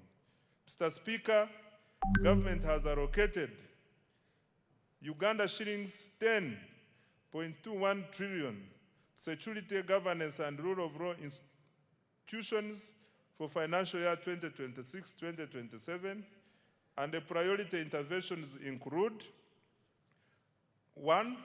Continued modernization, training, and welfare of the UPDF. 2. Full equipping of the National Referral Military Hospital and completion of the UPDF headquarters. 3. Strengthening of broader security, counter-terrorism, and regional peace support operations. 4. Enhancing community policing, crime intelligence, forensics, and CCTV coverage. 5. Cyber security and protection of critical national infrastructure. 6. Improving immigration services, NIN/ID enrollment, and e-passport issuance. 7. Fighting against corruption. 8. Continued cattle restocking in the Acholi, Rango, Teso sub-regions. I now come to enabler number 2, which is infrastructure development. Mr. Speaker, sir, transport infrastructure is the bone marrow of the economy. It connects farmers to markets, workers to jobs, and industries to inputs, while linking exporters to regional and global markets. Electricity powers industrialization and drives economic transformation. In financial year 2025-2026, government achieved the following infrastructure development.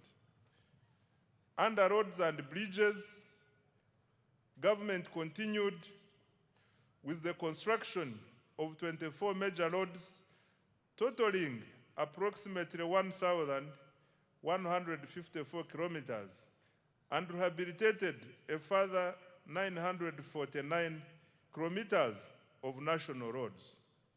2. Government continued developing 14 strategic bridges to enhance connectivity, improve access to socio-economic services, and support the movement of goods and people within and across regions. 3. Government stepped up maintenance of national roads network. Over 7,400 kilometers of paved and 14,000 kilometers of unpaved roads were maintained through labor-based contracts, and a further 1,282 kilometers of paved and 3,146 kilometers of unpaved roads were looked after under routine mechanized maintenance. 4. Government opened 124 kilometers, graded 175 kilometers, and gravelled 64 kilometers of district and community access roads using the force account. 5. Local governments maintained 2,700 kilometers of district and community access roads, upgraded and maintained 820 kilometers of city and municipal roads, and rehabilitated 120 kilometers of district roads. Under development of Greater Kampala Metropolitan Area infrastructure, Mr. Speaker, government has embarked on revamping road infrastructure in Greater Kampala Metropolitan Area. The target is to upgrade over 600 kilometers in the next 5 years and to maintain all major existing roads. To date, 297 kilometers of roads have been paved, several roads have been rehabilitated and maintained, and 8 major road junctions signaled to improve traffic flow and road safety. Mr. Speaker, Kampala made history as the first city in Africa to be inducted into the international network of 3 cities in the world. Government will continue building on this heritage and global recognition. In this regard, government has prioritized implementation of a cleanup exercise involving restoration of wetlands and green spaces, enforcing integrated physical planning, including pedestrian-friendly roads, enforcing trade order, and restrictions on all forms of pollution, especially noise. I now come to water transport. Mr. Speaker, government has constructed, maintained, and operated 15 ferries to connect island communities to markets and services. The Buyende Kagwara Kabiramaido ferry has commenced operations. 2 ferries on Lake Bunyonyi in Kabale are under construction, and to air transport.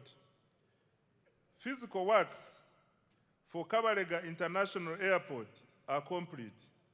Government is now finalizing operational requirements to get the airport ready for first oil and AFCON 2027. Construction of Kidepo International Airport is underway to boost tourism in Karamoja.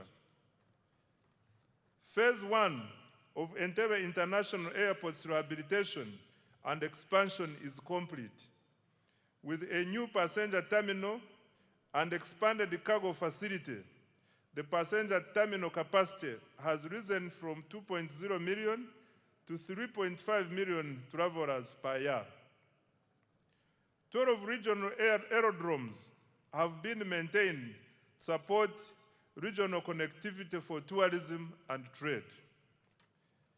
Government is strengthening Uganda Airlines as critical transport infrastructure to enhance international connectivity for tourism, trade, investment, and the diaspora. In order to enhance operational efficiency, expand and modernize the fleet, government is further capitalizing the airline by acquiring 8 additional new passenger aircrafts. The financial year 2026-2027 priorities for transport are the following. Mr. Speaker, Uganda shillings 8.79 trillion has been allocated next financial year for transport infrastructure development, and the priority areas will include, number 1, construction of the Maraba-Kampala standard gauge railway and completion of rehabilitation of the meter gauge railway. Number 2, construction, upgrade, and maintenance of national, city, district, urban, and community access roads. Number 3, construction and maintenance of strategic bridges. 4, development of water transport systems such as ferries and ports. 5, operationalization of Kabalega International Airport and continued upgrade of regional aerodromes. And 6, expansion of the Uganda Airlines. I now come to the energy development. Mr. Speaker, sir, reliable gigawatts to support industrialization, urbanization, and economic growth. 2, continued expansion of energy transmission and distribution infrastructure.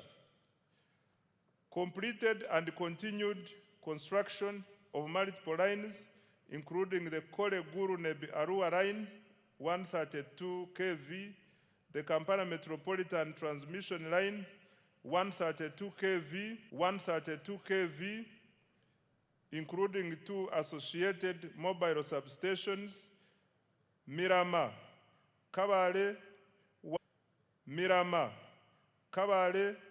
132 kV, Karuma Tororo, 400 kV, Tororo Resource, 400 kV, Mutundwe Entebbe, 132 kV, and Lira Guru Agago, 132 kV. Good progress has also been made on substations serving industrial parks in Mbale, Kapeka, and the Kabalega Petrochemical Industrial Park. 3, the share of households in rural areas connected to grid electricity has nearly doubled in the 3 years, from 6.8% in financial year 2021-22 to 11.4% in financial year 2024-2025. 4, through Uganda Energy Credit Capitalization Company, government commenced construction of 4 small mini hydro power sites expected to generate 5 megawatts of electricity. These sites will be completed in March 2027 and will provide reliable power to very hard to reach and remote areas. Further, under the Electricity Access Scale-Up Project, 419,592 off-grid, ultimately about people. A healthy, educated, skilled, and productive population is indispensable for sustained growth and shared prosperity. That is why government continues to allocate a large share of the discretionary budget to human capital development, i.e. health, education, water and sanitation, and social protection. During financial year 2025-2026, the following milestones were achieved. Under health, Mr. Speaker, government sustained its policy of progressively increasing investment in essential medicines and health supplies. Accordingly, funding through the national medical stores was increased by Uganda shillings 145.33 billion to Uganda shillings 862.93 billion in financial year 2025-2026. Government will continue to increase domestic financing for essential health commodities with the aim of substantially reducing reliance on donor support. This will guarantee uninterrupted access to essential medicines like antiretroviral medicines, antimalarial drugs, vaccines, immunization supplies, laboratory commodities, and antigens. During the year, 17 regional referral hospitals and 25 general hospitals were equipped with neonatal intensive care units. In addition, 14 regional referral hospitals received CT scan machines. Construction and upgrading of 31 health facilities across Karamoja is ongoing.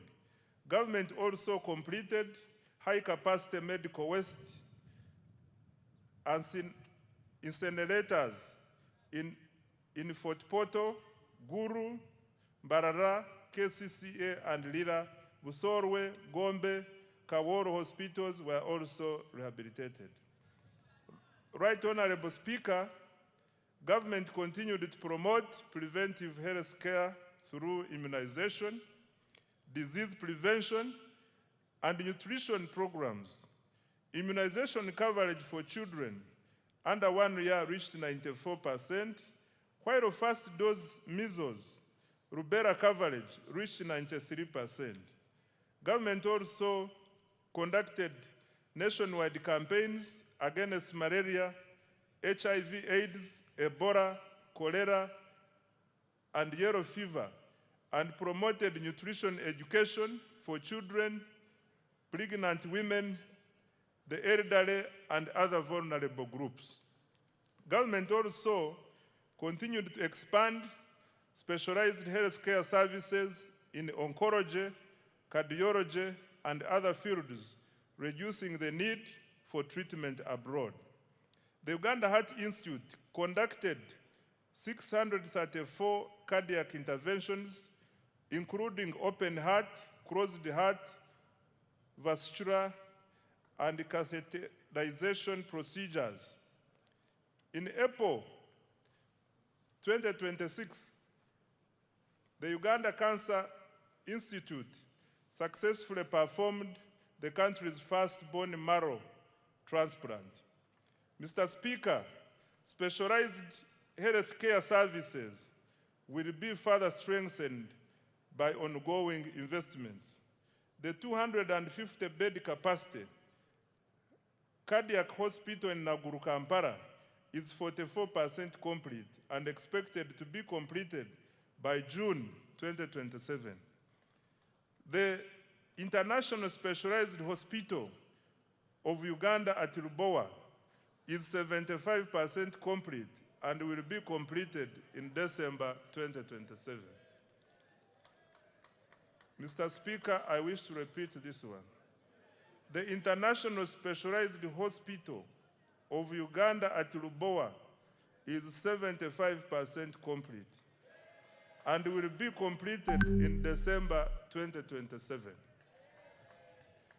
The first phase of the Nuclear Medicine Center for the cancer treatment is 95% complete, with radiotherapy and advanced molecular imaging services. Phase 2 of the PET Center is 10% complete. Regional cancer centers in Mbarara, Arua, and Mbale are under construction, while the Guru Center is fully operational. Other achievements in the health sector include: 1, expansion of the national e-health digital infrastructure to support telemedicine, health information management, medicine tracking, and monitoring of health workers' performance. B, or number 2, strengthening the national ambulance and emergency care system through the deployment of additional ambulances. Mr. Speaker, the priorities under the health sector for financial year 2026-2027 are the following. Government has allocated Uganda shillings 5.23 trillion for the health sector in financial year 2026-2027.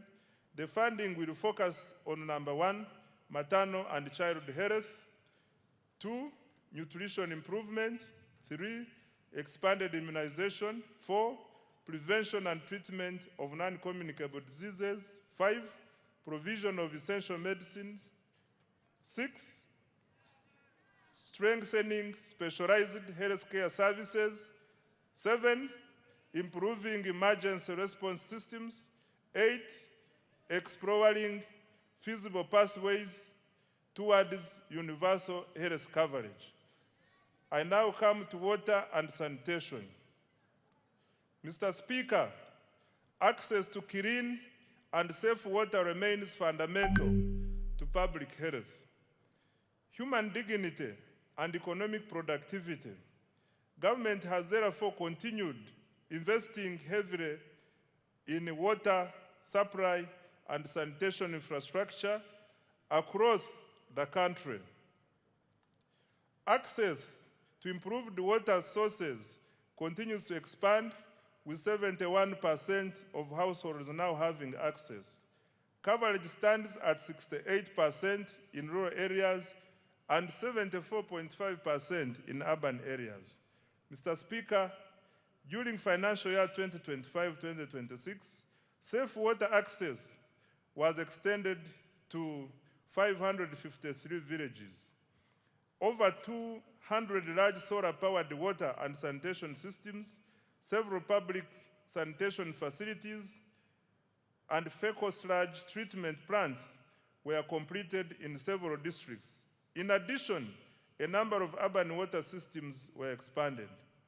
Government has allocated Uganda shillings 1.013 trillion in financial year 2026-2027 to further expand access to safe water and sanitation services across the country.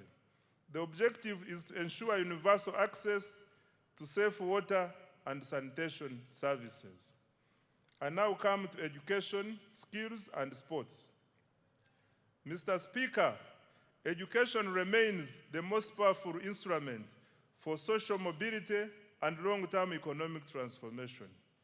During the financial year 2025-2026, the following milestones have been achieved in the education sector. 1, in order to expand access to education, government continued financing universal primary education, UPE, and universal secondary education, USE. Approximately 9.52 million learners benefited from UPE, while about 995,116 learners benefited from universal secondary education and universal post-O-level education and training. 2, government completed construction of 90 additional seed secondary schools, expanded 54 existing schools, and operationalized 259 seed schools. 3, in preparation for AFCON 2027, Hoima Stadium has been completed, upgrades to Nambole Stadium are progressing well, and other required tournament facilities remain on schedule. Further construction of Akibwa Stadium is on schedule. Number 4, government has intensified investment in STEM, technical and vocational education, industry-linked skills development, and digital literacy. In financial year 2026-2027, priorities for education, skills, and sports, Mr. Speaker, are the following. Next year, government has allocated Uganda shillings 6.66 trillion to further improve education of Ugandans. Priorities will include: number 1, access to quality UPE and USE. Number 2, strengthening STEM and vocational education. 3, improving teacher welfare and training with emphasis on pre-primary teachers. 4, curriculum reform. 5, strengthening public universities and research institutions. And 6, completing critical sports infrastructure for AFCON 2027. Mr. Speaker, beginning financial year 2026-2027, an additional Uganda shillings 568.65 billion has been allocated to enhance salaries for primary school teachers and arts teachers in secondary schools and BTVET institutions. I now come to social protection and inclusive development. Mr. Speaker, the NRM government has over the years ensured economic growth is inclusive. Government continues implementing targeted programs aimed at supporting vulnerable groups and expanding economic participation. The following are persons through the Social Assistance Grant for Empowerment SAGE, which has cumulatively reached 489,673 beneficiaries, with a total of Uganda shillings 836.1. Enterprise grant for older persons has supported 17,000 245 older persons with approximately Uganda shillings 13 billion. Number two, under the National Special Grant for persons with disabilities, 72,772 beneficiaries have received Uganda shillings 48.5 billion across 171 local governments. Three, the Youth Livelihood Program has financed 24,859 projects benefiting 275,034 youth at Uganda shillings 195.4 billion, while 57,849 youth have benefited from the Youth Venture Capital Fund. Four, the GROW project has extended Uganda shillings 111.1 billion in loans to 4,889 beneficiaries, while the Women Entrepreneurship Program WEP has cumulatively supported 244,805 women with Uganda shillings 153.5 billion. And five, government has continued to negotiate bilateral labor agreements to protect workers' rights, promote decent work, and expand overseas employment opportunities for skilled Ugandans. Financial year 2026-2027 priorities for social protection. Mr. Speaker, sir, next financial year, government has allocated Uganda shillings 173.55 billion for social protection, which will focus on, one, expanding economic empowerment programs, two, strengthening labor standards, three, supporting youth employment initiatives, four, promoting women's economic participation, five, enhancing social protection systems, and six, establishing a robust labor market information system. Mr. Speaker, overall, Uganda shillings 13.56 trillion has been allocated next financial year to invest directly in the people of Uganda through health, education, social protection, and water and sanitation. This investment reflects government's conviction that people are Uganda's greatest asset. Enabler 4, industrial development and manufacturing. Mr. Speaker, nations achieve prosperity not by exporting raw materials, but by transforming them into high-value products. For this reason, government places high priority on industrial development, manufacturing, and value addition. Mr. Speaker, besides government investment in manufacturing under the ATMs already highlighted, the following milestones have been achieved in this financial year. One, government continued investing in the development of industrial parks. The aim is to lower investors' establishment and operating costs and drive industrial growth. As a result, the number of formal factories has cumulatively risen from 10,437, of which 6 have cumulatively risen to 10,437, of which 690 are located within industrial parks. 2, government continued capitalizing Uganda Development Corporation to de-risk private investment in critical areas. UDC's capital investment have surpassed Uganda shillings 1.5 trillion with co-investments across key value chains, including textiles, i.e. fine spinners, agro-processing, i.e.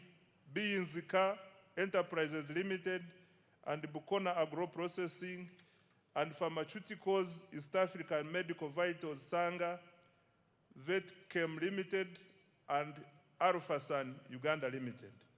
3, government through UDC also invested in the local construction sector. UDC invested in Abubakar Technical Services, the Ugandan farm, delivering key national roads, including Busunju-Chiboga-Hoima, 145 kilometers, and Matugasemu-Tokapeka, 41 kilometers, among others. UDC also invested in ETAT's construction company, currently constructing the Bujiri-Namutumba Road, 24 kilometers, and the Buwenge-Kaliro Road, 48 kilometers, among others. 4, government completed the special economic zone at Entebbe International Airport to promote high-value exports. Several farms, particularly in the fresh produce exports and light manufacturing, are setting up operations. 5, continued expansion of presidential zonal hubs, which are tackling youth unemployment by providing practical industrial and vocational skills. To date, 82,790 youth have been trained, and the number of hubs has grown to 28 nationwide. Mr. President, I thank you so much for this initiative. Financial year 2026-2027 priorities for manufacturing and industrial development. Mr. Speaker, government has allocated Uganda shillings 1.03 trillion to the manufacturing program for financial year 2026-2027. Priority interventions include: 1, additional capitalization of UDC to drive industrial development; 2, industrial infrastructure development, particularly industrial parks, including new fully serviced plug and play parks; 3, value addition to agricultural raw materials and minerals; 4, supporting market access for Ugandan manufactured products; 5, strengthening the functionality of special economic zones; and 6, industrial research, including the establishment of regional industrial incubation hubs. Under market access for wealth creators, Mr. Speaker, wealth creators need access to both domestic and export markets. Expanding the domestic market requires higher household incomes and increased purchasing power to stimulate demand for locally produced goods and services. Export growth, on the other hand, requires deeper regional integration to access larger markets within the East African Community, COMESA, and the African Continental Free Trade Area. These opportunities are complemented by preferential and duty-free market access arrangements negotiated with key partners, including the European Union, the United Kingdom, Russia, Serbia, and the countries in the Middle East. To expand both domestic and export markets, government will continue investing in standards, quality assurance, certification, and market intelligence to enhance the competitiveness of Ugandan products and services. To this end, government has so far implemented the following. Number 1, strengthen certification services to enhance efficiency.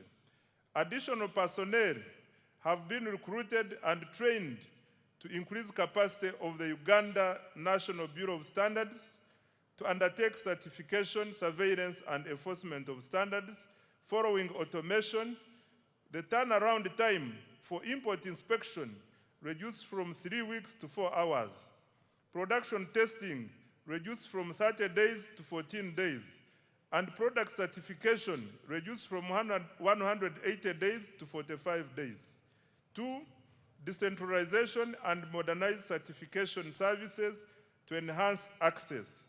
Construction and equipping of engineering testing laboratories is ongoing and expected to be completed by September 2026.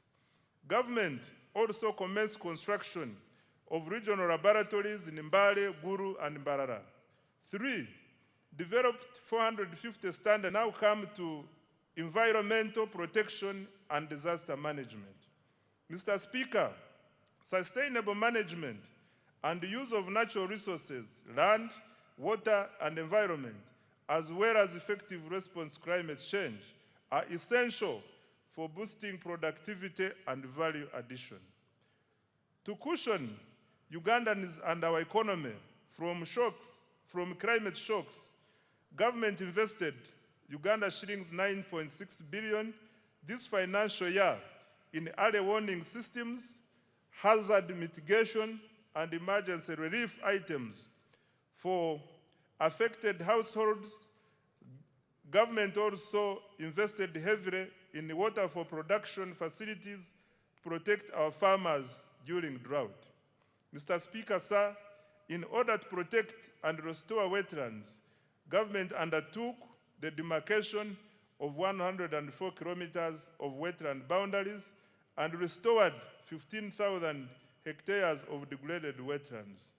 A total of 8,319 hectares of graded Central Forest reserves were demarcated alongside 404 kilometers of forest boundaries to enhance the protection and management of forest resources.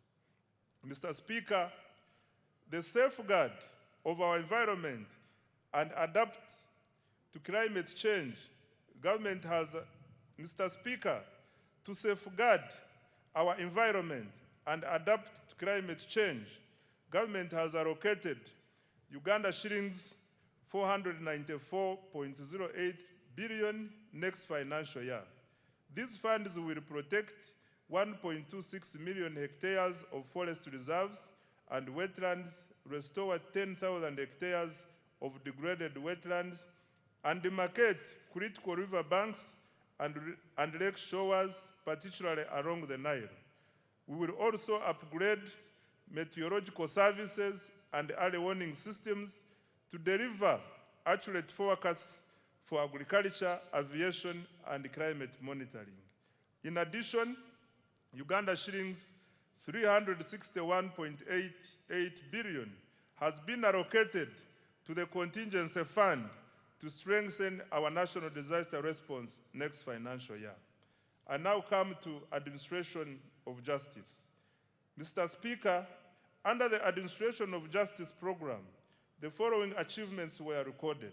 1, expanded access to justice with the proportion of districts having complete justice service points rising from 79% in financial year 2020-2021 to 89%. This was achieved by operationalizing new high court circuits now at 29 and establishing 10 additional magistrates courts now totaling 268, including in the island communities. 2, decentralization of the Court of Appeal is underway in Mbarara and Gulu to improve regional access to appellate justice. 3, judicial capacity has been strengthened with the appointment of additional justices of the Court of Appeal, now 20, and High Court, now 88, along with more magistrates to reduce case backlog and serve high-demand areas. 4, resolution of commercial disputes has improved. Between 2023 and 2025, the judiciary disposed of 38,102 commercial and land cases worth Uganda shillings 14.47 trillion, unlocking capital and boosting economic activity and investment. Promotion of alternative dispute resolution has been scaled up, resolving over 8,000 cases in financial year 2025-2026. Alongside nearly 25,000 small claims matters worth Uganda shillings 19.5 billion. 6, mobile courts have been deployed to hard-to-reach and refugee hosting areas, bringing hearings into communities to accelerate case resolution and improved access to justice. In financial year 2026-2027, priorities for administration of justice, Mr. Speaker, are the following. Uganda shillings 665.55 billion has been allocated under this program for financial year 2026-2027 to number one, expand access to justice and further decentralize appellate services. 2, recruit and deploy judicial officers.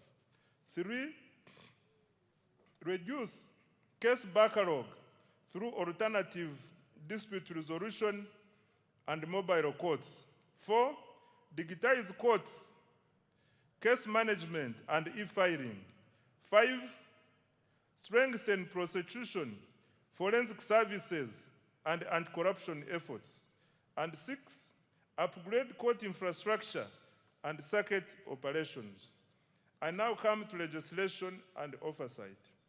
Mr. Speaker, sir, during financial year 2025-2026, the 11th Parliament held 34 sittings, passed 18 bills, and concluded one petition, passed 29 resolutions, and adopted 22 reports. Most importantly, the turnaround time for enacting legislation has reduced significantly, and I want to congratulate the 11th Parliament upon this achievement. Next financial year, government has allocated Uganda shillings 1.23 trillion to enable Parliament to fulfill its constitutional mandate of legislation, appropriation, oversight, and effective representation. I now come to key implementation reforms. Mr. Speaker, achieving tenfold growth requires more than investment.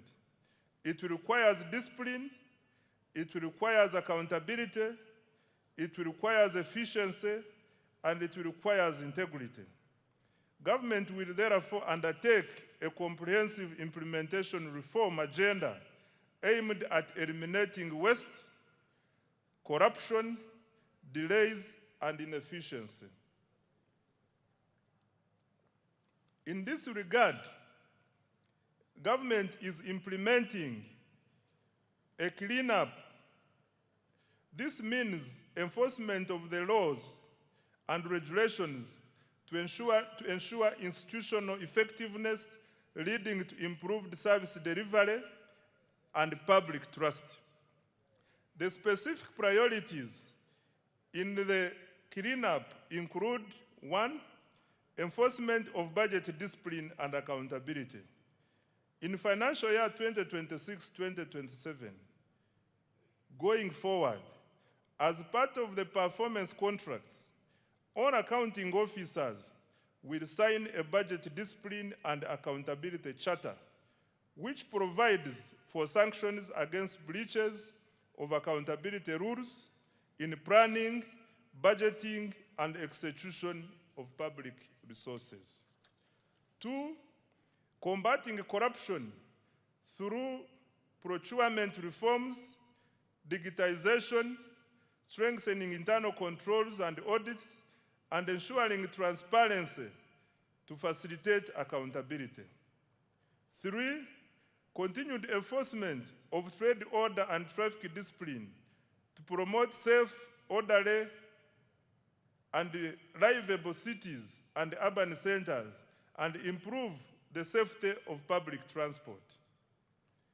4, strengthening governance, oversight, and performance of state-owned enterprises. 5, strengthening allocative efficiency by prioritizing high-impact investments under the ATMs and the enablers, while eliminating wasteful expenditure.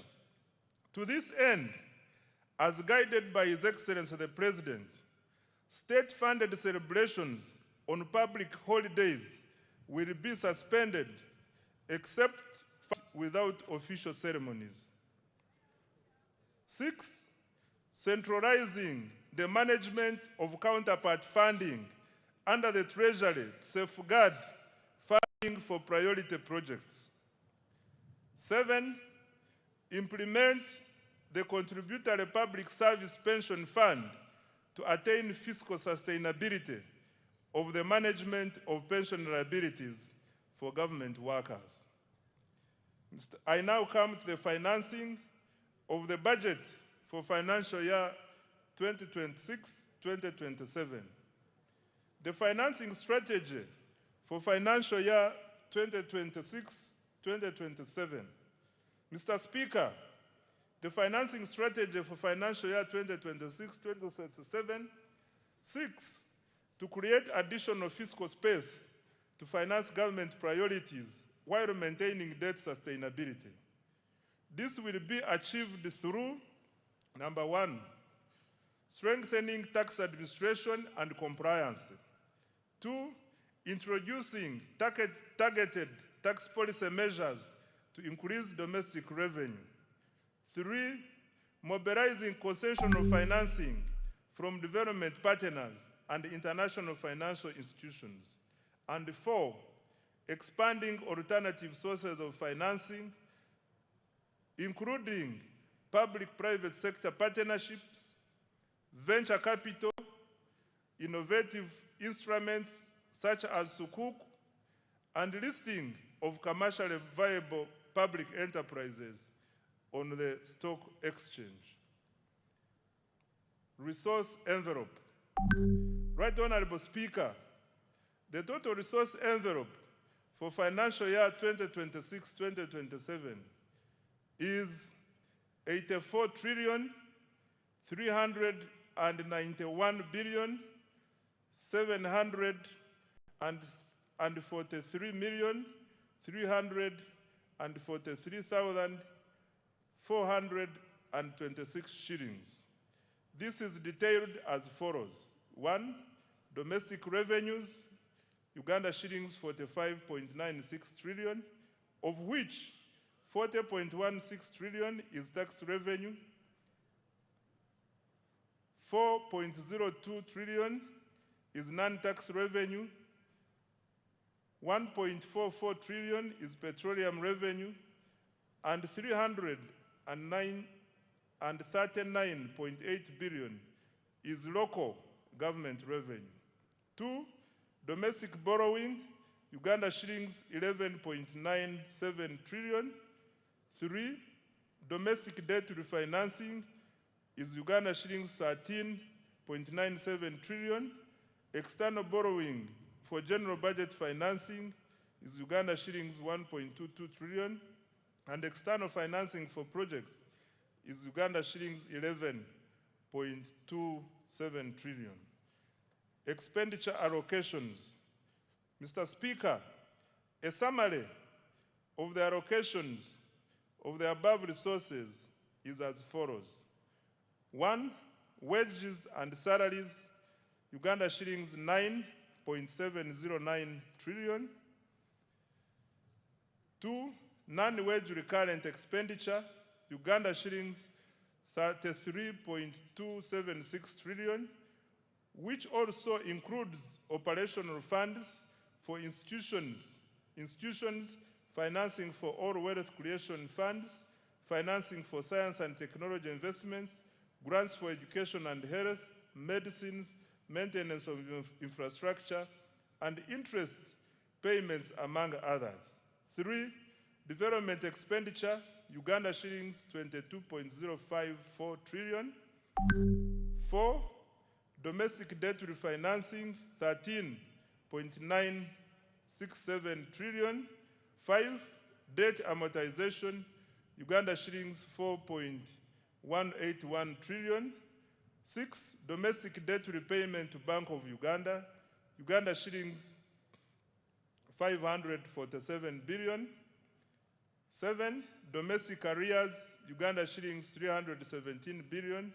And 8, local government expenditure from own revenue, Uganda shillings 339.8 billion. Mr. Speaker, details of the resource envelope and expenditure allocations by vote for financial year 2026-2027 are provided in annexes 1 and 2, respectively, of this speech.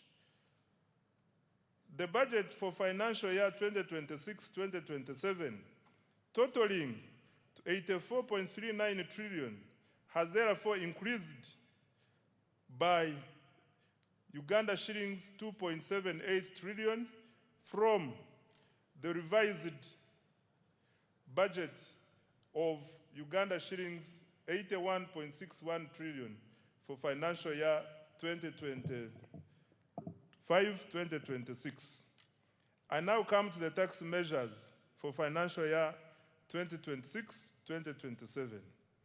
Mr. Speaker, sir, let me now highlight the key tax policy measures as approved by Parliament to support domestic revenue mobilization, investment, job creation, and economic growth.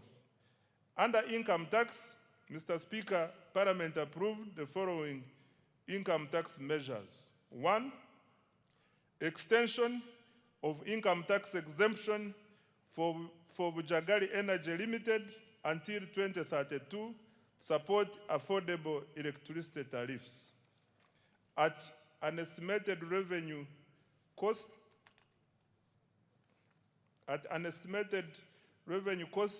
of Uganda shillings 115 billion per annum.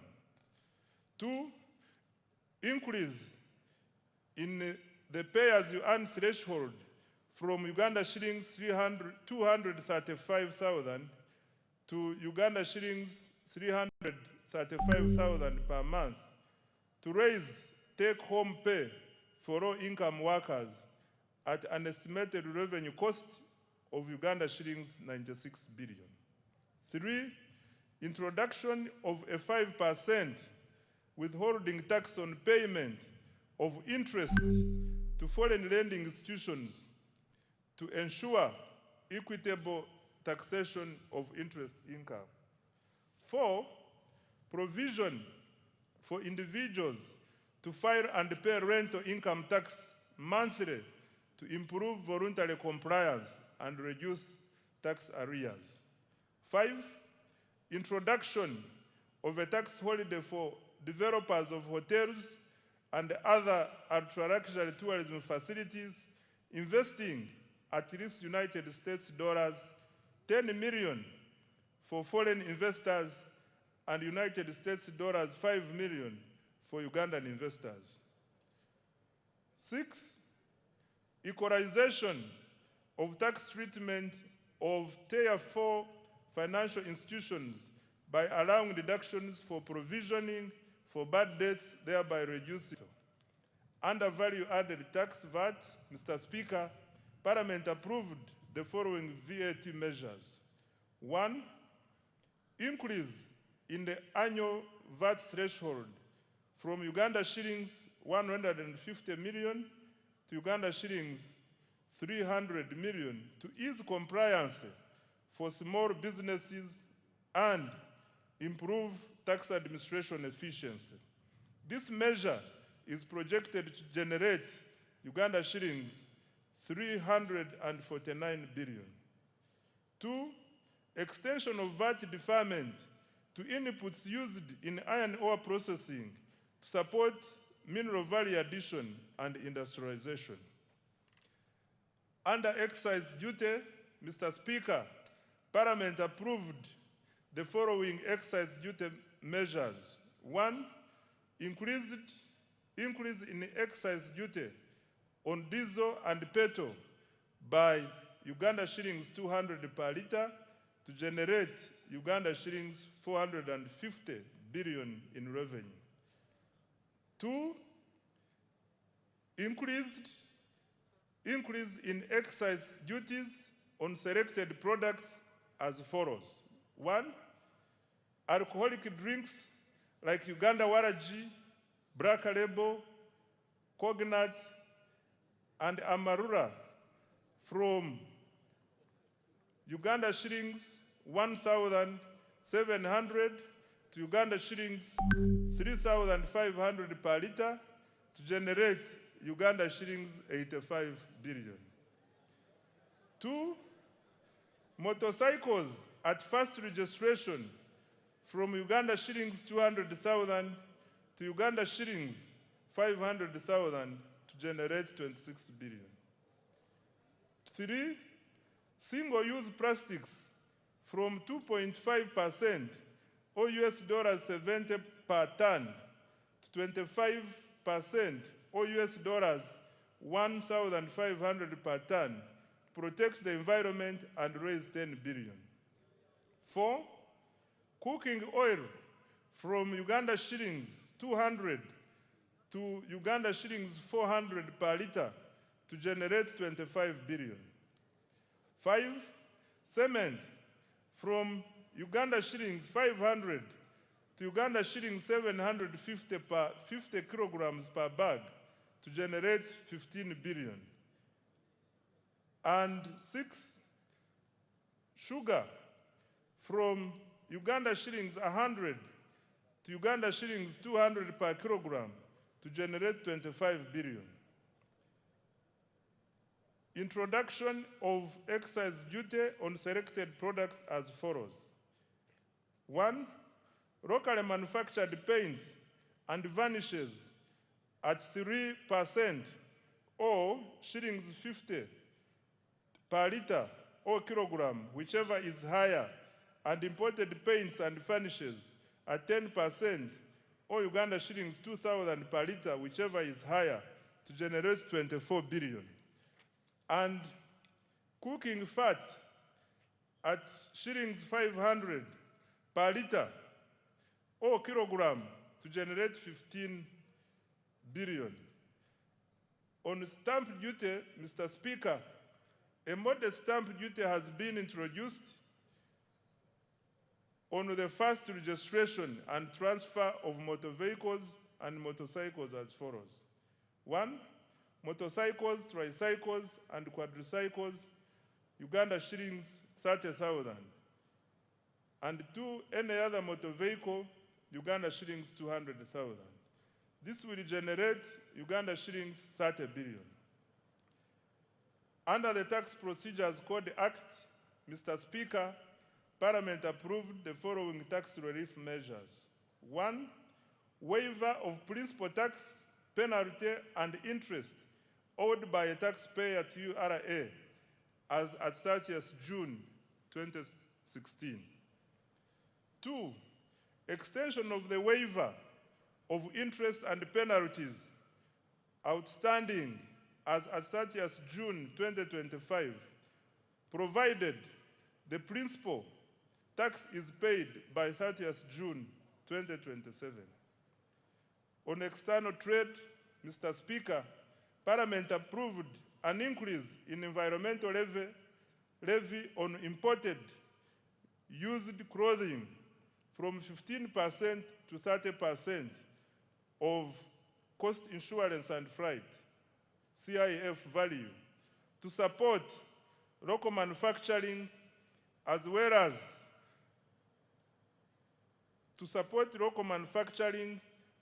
as local manufacturing and generate Uganda shillings 40 billion. Under lotteries and gaming, Mr. Speaker, Parliament approved increase of the tax for betting from 20% to 30% to harmonize taxation across gaming activities and generate Uganda shillings 24 billion. In conclusion, Mr. Speaker, Uganda has become a land of opportunity and promise. Our economy has expanded to United States dollars 69 billion and is projected to grow at a double-digit rates driven by strong export performance, fast oil, and sustained wealth creation interventions. More importantly, This growth is increasingly translating into jobs, higher incomes, and better livelihoods for Ugandans. Investor confidence is rising, and the Ugandan diaspora is responding with increased remittances, investment, and active participation in our transformation. This budget aims to accelerate the attainment of the tenfold growth strategy. Government has allocated 99% of discretionary resources to the ATMs, i.e. agro-industrialization, tourism development, mineral-based industrialization, and science, technology, and innovation, and their key enablers. This budget prioritizes production, productivity, value addition, exports, and job creation. I invite the private sector to take full advantage of these opportunities to create wealth. The budget launches Uganda into the Chisanja No More Sleep.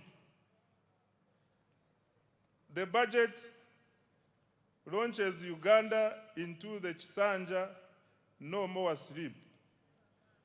Every Ugandan must actively engage in wealth creation, and every leader must be accountable for transforming households and communities. I want to repeat this. The budget launches Uganda into the Chisanja No More Sleep. Every Ugandan must actively engage in wealth creation, and every leader must be accountable for transforming households and communities. The era of planning and debate is over. The era of implementation and results has begun. Our mission is clear: produce more, earn more, export more, and lift every household out of subsistence. I dedicate this budget to all wealth creators, especially the youth whose energy, enterprise, and innovation will drive Uganda's transformation into a $5 billion economy. Right Honorable Speaker, I beg to move.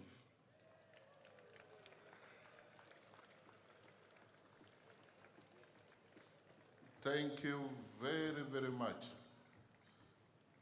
I was wondering what you were drinking. I realized it was Uzima, Uzima water that gave you extra strength. Thank you very much. Make the Honorable Minister of Finance feel welcome and appreciated for the good work. Thank you, Honorable Minister, and by extension, His Excellency the President, for your clear delivery of the budget speech for the 2026-2027. As I'm made aware already that every member of Parliament has a text as the budget speech already. I urge you to take note of the government's budgetary priorities and related matters for the coming financial year. This will greatly inform our legislative oversight. Honorable Minister, thank you once again. I didn't know you could stand for that long. Item number 7, remarks by His Excellency the President. Honorable members and distinguished guests, I now take this singular honor to invite His Excellency the President to make his remarks, to take us through the budget speech. Your Excellency, we don't take your being here for granted. You're welcome.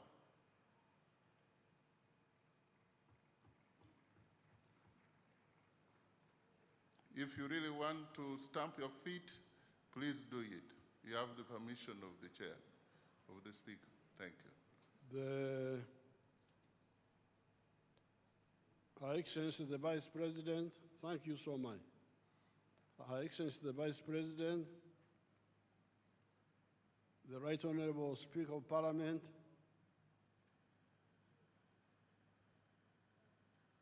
all the other political and state leaders,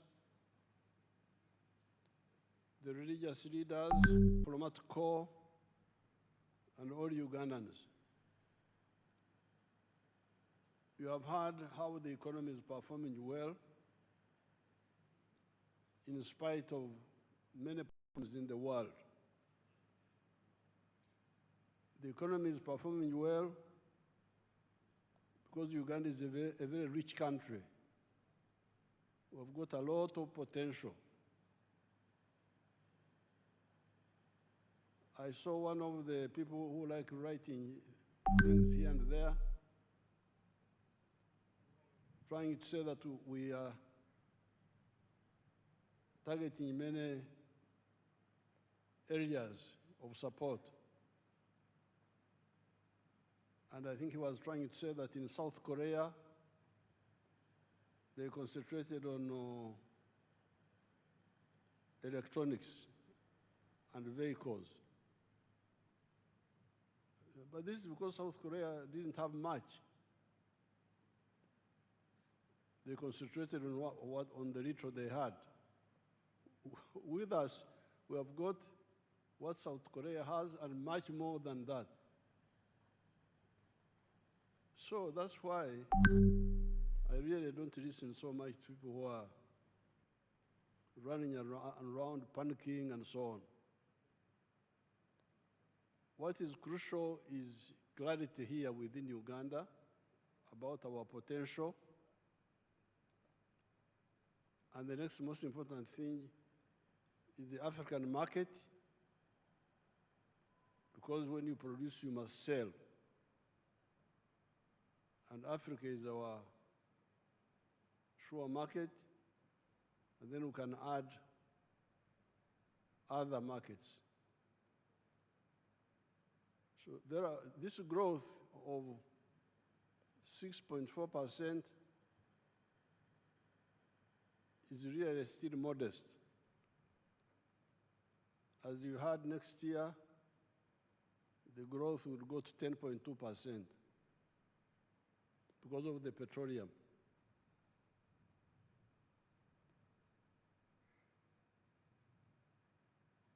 As you heard, the performance is good by world standards. But in my view, it can be stronger.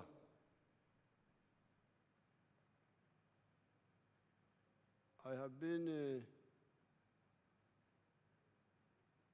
I'm from the communities of this place, indigenous communities here, and I've been following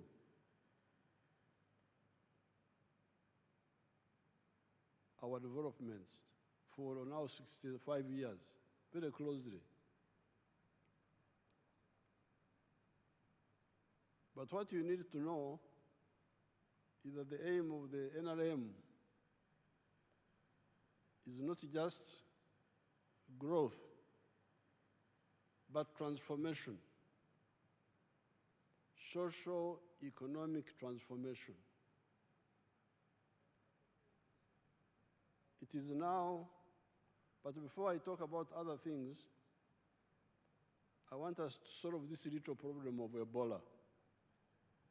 Ebola is a very simple disease. It is not like Corona, as I said last night. Corona was very dangerous because it was spreading by breathing, which meant that if you sat, the other time I got Corona from you people in Chankwanzi, when I took a group photograph with you people without my mask. I got Corona. And I was here for 21 days sitting in the house. So Corona was really dangerous. It was spreading by breathing. But this Ebola spreads only by contact.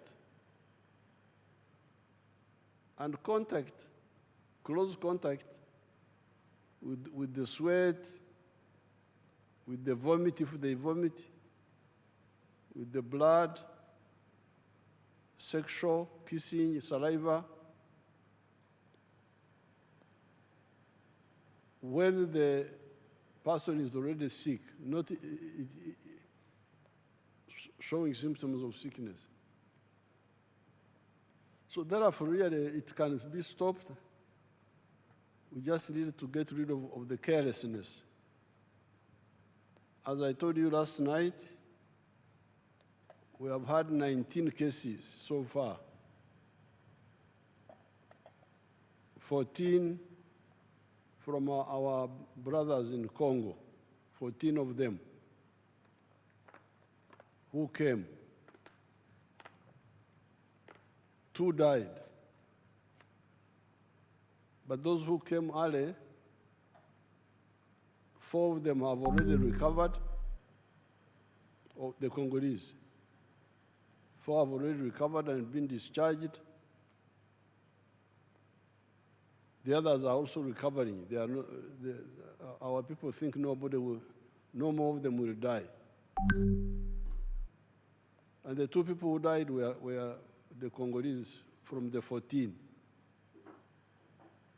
Now, the 5 Ugandans who were infected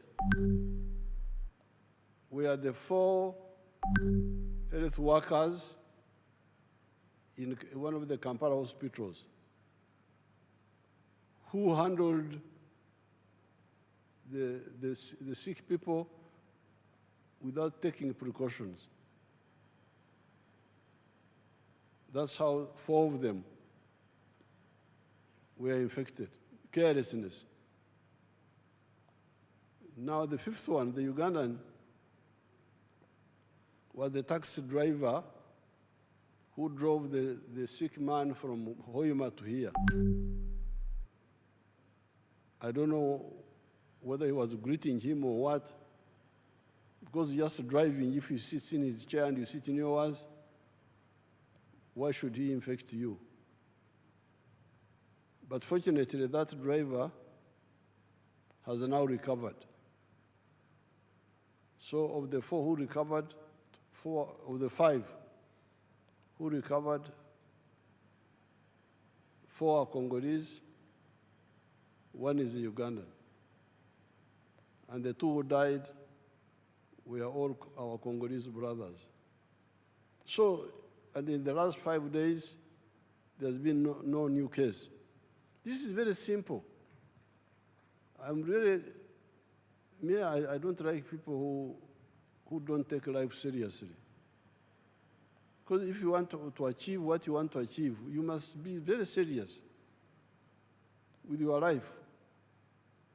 And part of life is health. If you have got health, you can be able to do what you want to do. The other day I was here, I was seeing you shaking hands, hugging. These are members of parliament now, setting a bad example for all these Africans to get sick and then go in hospitals and so on, or die even. So please, I want to use this occasion to appeal to all the Ugandans to really finish this little problem of Ebola. Ebola is not a serious problem. Yes, there's no vaccine against Ebola yet. There's no direct medicine, but it is very easy to avoid, number 1. And number 2, even when you get infected, if you report early by controlling the temperature, by controlling the rehydrating you when you vomit and sweat, you can recover, like these people have recovered. So let's I appeal to all Ugandans to solve this little problem. Our brothers and sisters in Congo were coming through the borders. We stopped the buses and passenger vehicles. We won't allow cargo, lorries and petrol tankers and so on. But people are coming through the border, the Panya. That's why we have discussed with the Congo government, and they have allowed us to work with them to open medical stations inside Congo near the border and announce, invite our Congolese people, anybody who is sick, come here. Don't try to go to Uganda. Because when you go to Uganda, you waste time, you lose time. Come here, this is nearer. And we are doing the same here as we are doing in Uganda.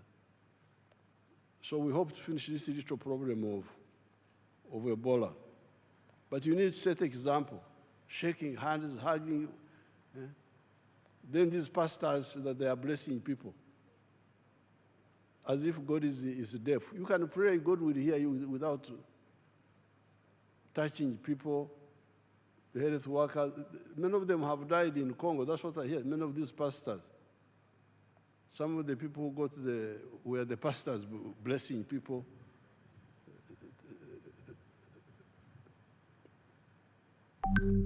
Now, coming to the budget, you need to get the strategic picture clearly. Strategic is when you plan to solve a problem from A to Z, the whole problem. Tactical is how you move from A to B. Now, the strategic aim of the NRM is to transform Ugandans. And I want to put it to you that it has taken a bit too long, although we have done well, but we could have done better. I was counting the years. It is now 132 years since the British came here. 132 years. The British came here in 1894 when they introduced their government here. Europe had started modernization. Capitalism had started. The money economy we are talking about had started. It is now 132 years from 1894. The British were trying to involve our grandparents and our great-grandparents into the money economy, and our parents. By 1962, only 9% of the homesteads were in the money economy. After almost 70 years, only 9% were in the money economy. 91% were still in the Okorre Chidachonga. And I can testify because I'm from Ntungamo. Ntungamo, all of us were in the Okorre Chidachonga. There was not a single one who was interested in money. I know houses one by one. Now, when we were in the bush, we studied this and we put out our document, 10 points program. And point number 5 was on this very point. Please build an economy which is independent, integrated, self-sustaining, meaning, implying, join the money economy. When we came, we started. But when I checked, in 2013, you can imagine, only 32% of the homesteads had joined the money economy. That's how we involved the UPDF. General Saleh, please come and beg these people to join the money economy. Take seedlings to them, free seedlings. Go and beg them. Kulala, they are asleep. Then Saleh did his best. Now, recently, we have added PDM. But with all this, it's now 67% of the homesteads who are in the money economy with some Chibaro, 33% are still refusing to join the money economy. So this is the challenge. That's why we are saying, please, I'm really saying now, no more. We can't go on like this. And this is the work of the leaders. The leaders, the Banyankore say, Amushogomfu no mwekoreire. The eyes of the dead body are the eyes of the one who's carrying the dead body. If the one who's carrying the dead body falls in the pit, the body also will fall in the pit. I saw this. I'm here. I'm not a story. I am alive. We started with those Banyankore who are very difficult, like the Karamojong, wild really, and we changed them by engaging them. So therefore, what we said the other time here, now that especially there's this money which is already there in the villages, all the leaders, certainly all the ministers, must take the lead in checking parish by parish what is happening to make sure that all these people stop Kukongora, stop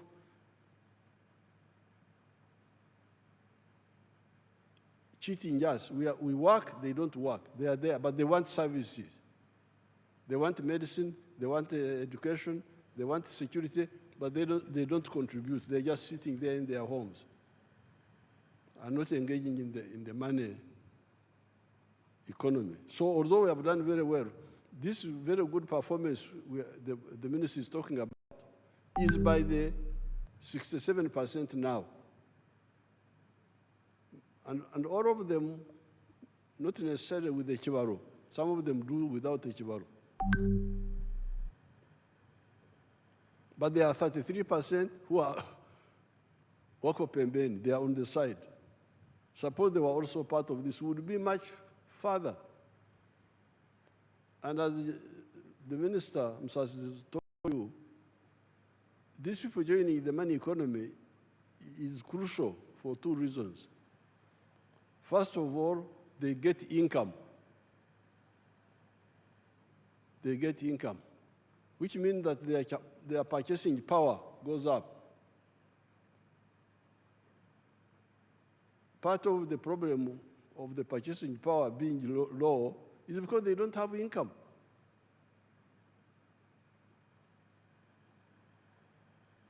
I am a wealth creator.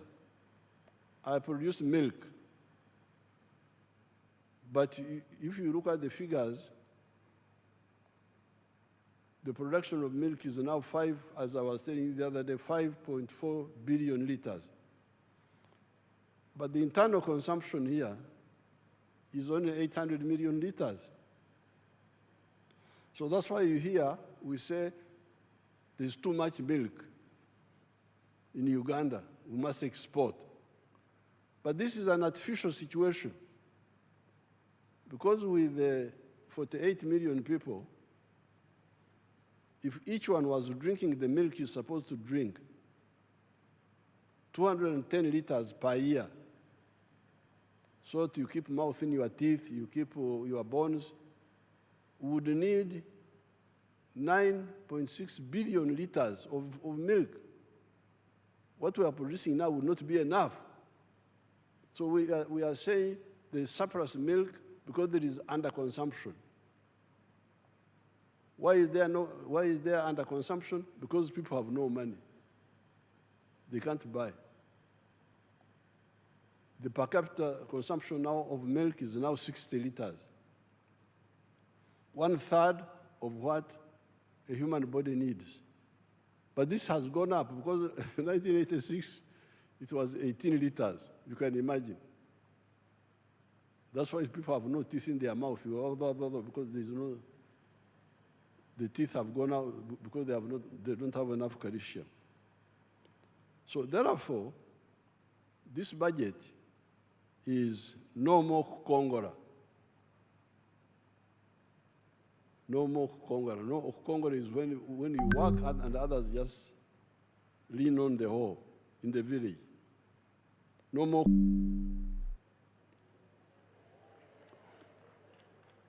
And you don't go to check what is happening.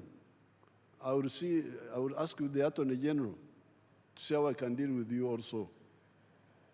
Because if you don't want to monitor, don't take the allowances. Say so, go to the clerk, but then why should you get a salary in the first place?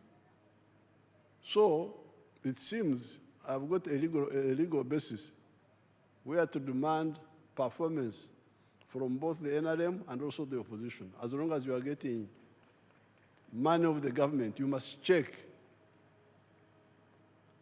Because some of the opposition say they do it maliciously. Let the programs not work so that the NRM is blamed. That's not good enough for you. Because these programs are not for NRM, they are for your own people. So therefore, this service delivery, the drugs in the health centers, the justice, corruption, security, law and order, the infrastructure of leadership is there. Member of Parliament for every constituency, LC3 for every sub-county, those are paid. The ones who are not paid, I don't blame them so much. The LC2 is not paid, so I don't have to blame him. But the LC3, the Member of Parliament, the councillor, these are all paid people. They must monitor, and then the government people must monitor. And local government must monitor them, the chief administrative officer. That's why I put in local government some people that people have been saying they are cantankerous, quarrelsome, like Barugahara and Namere. Namere is famous for quarreling, so you go and quarrel with them.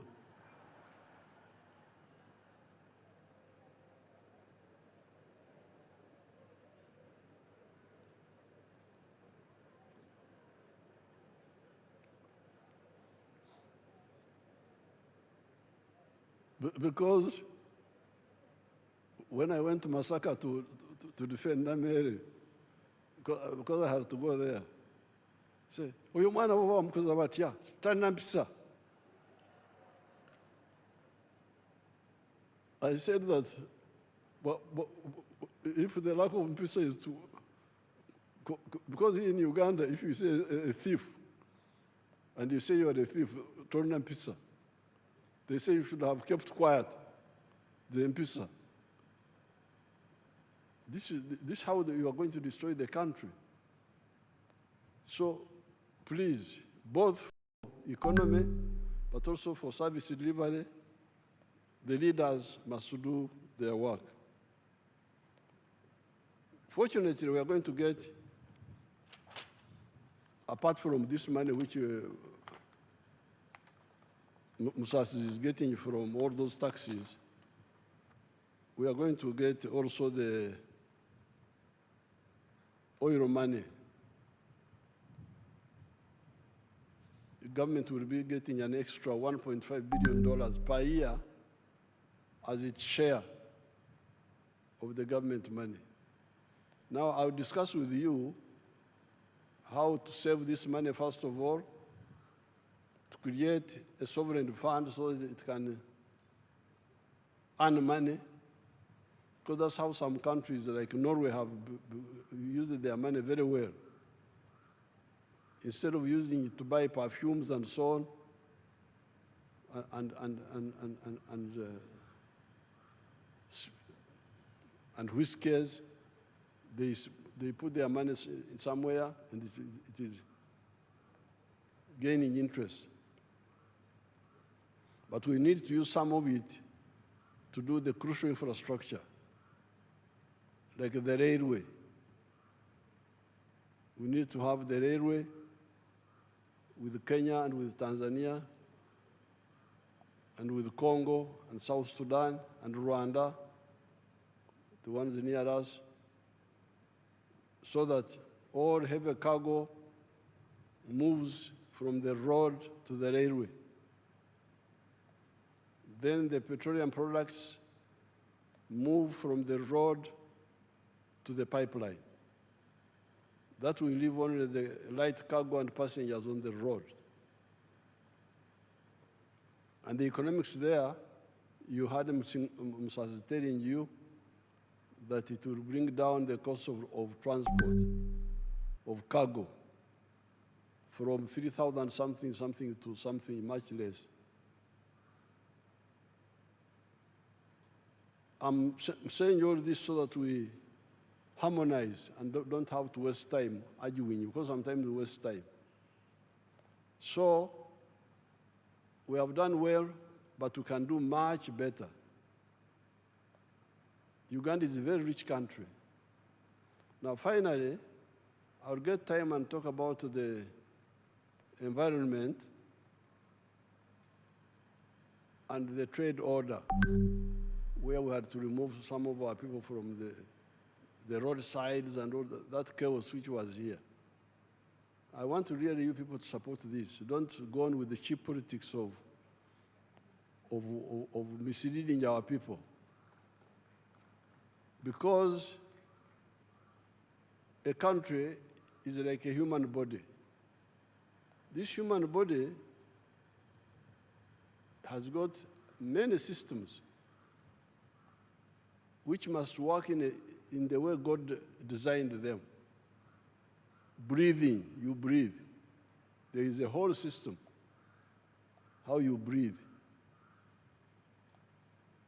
Blood saturation, there is a whole system of how the blood saturates. Seeing, there is a whole system how you see. Hearing, there is a whole system of how you hear. Each system is separate but coordinated by the command post, the brain. Eating, the whole system. Diverse, specialized things came recently, the permanent buildings, vehicles. What was sustaining us were our swamps and our forests.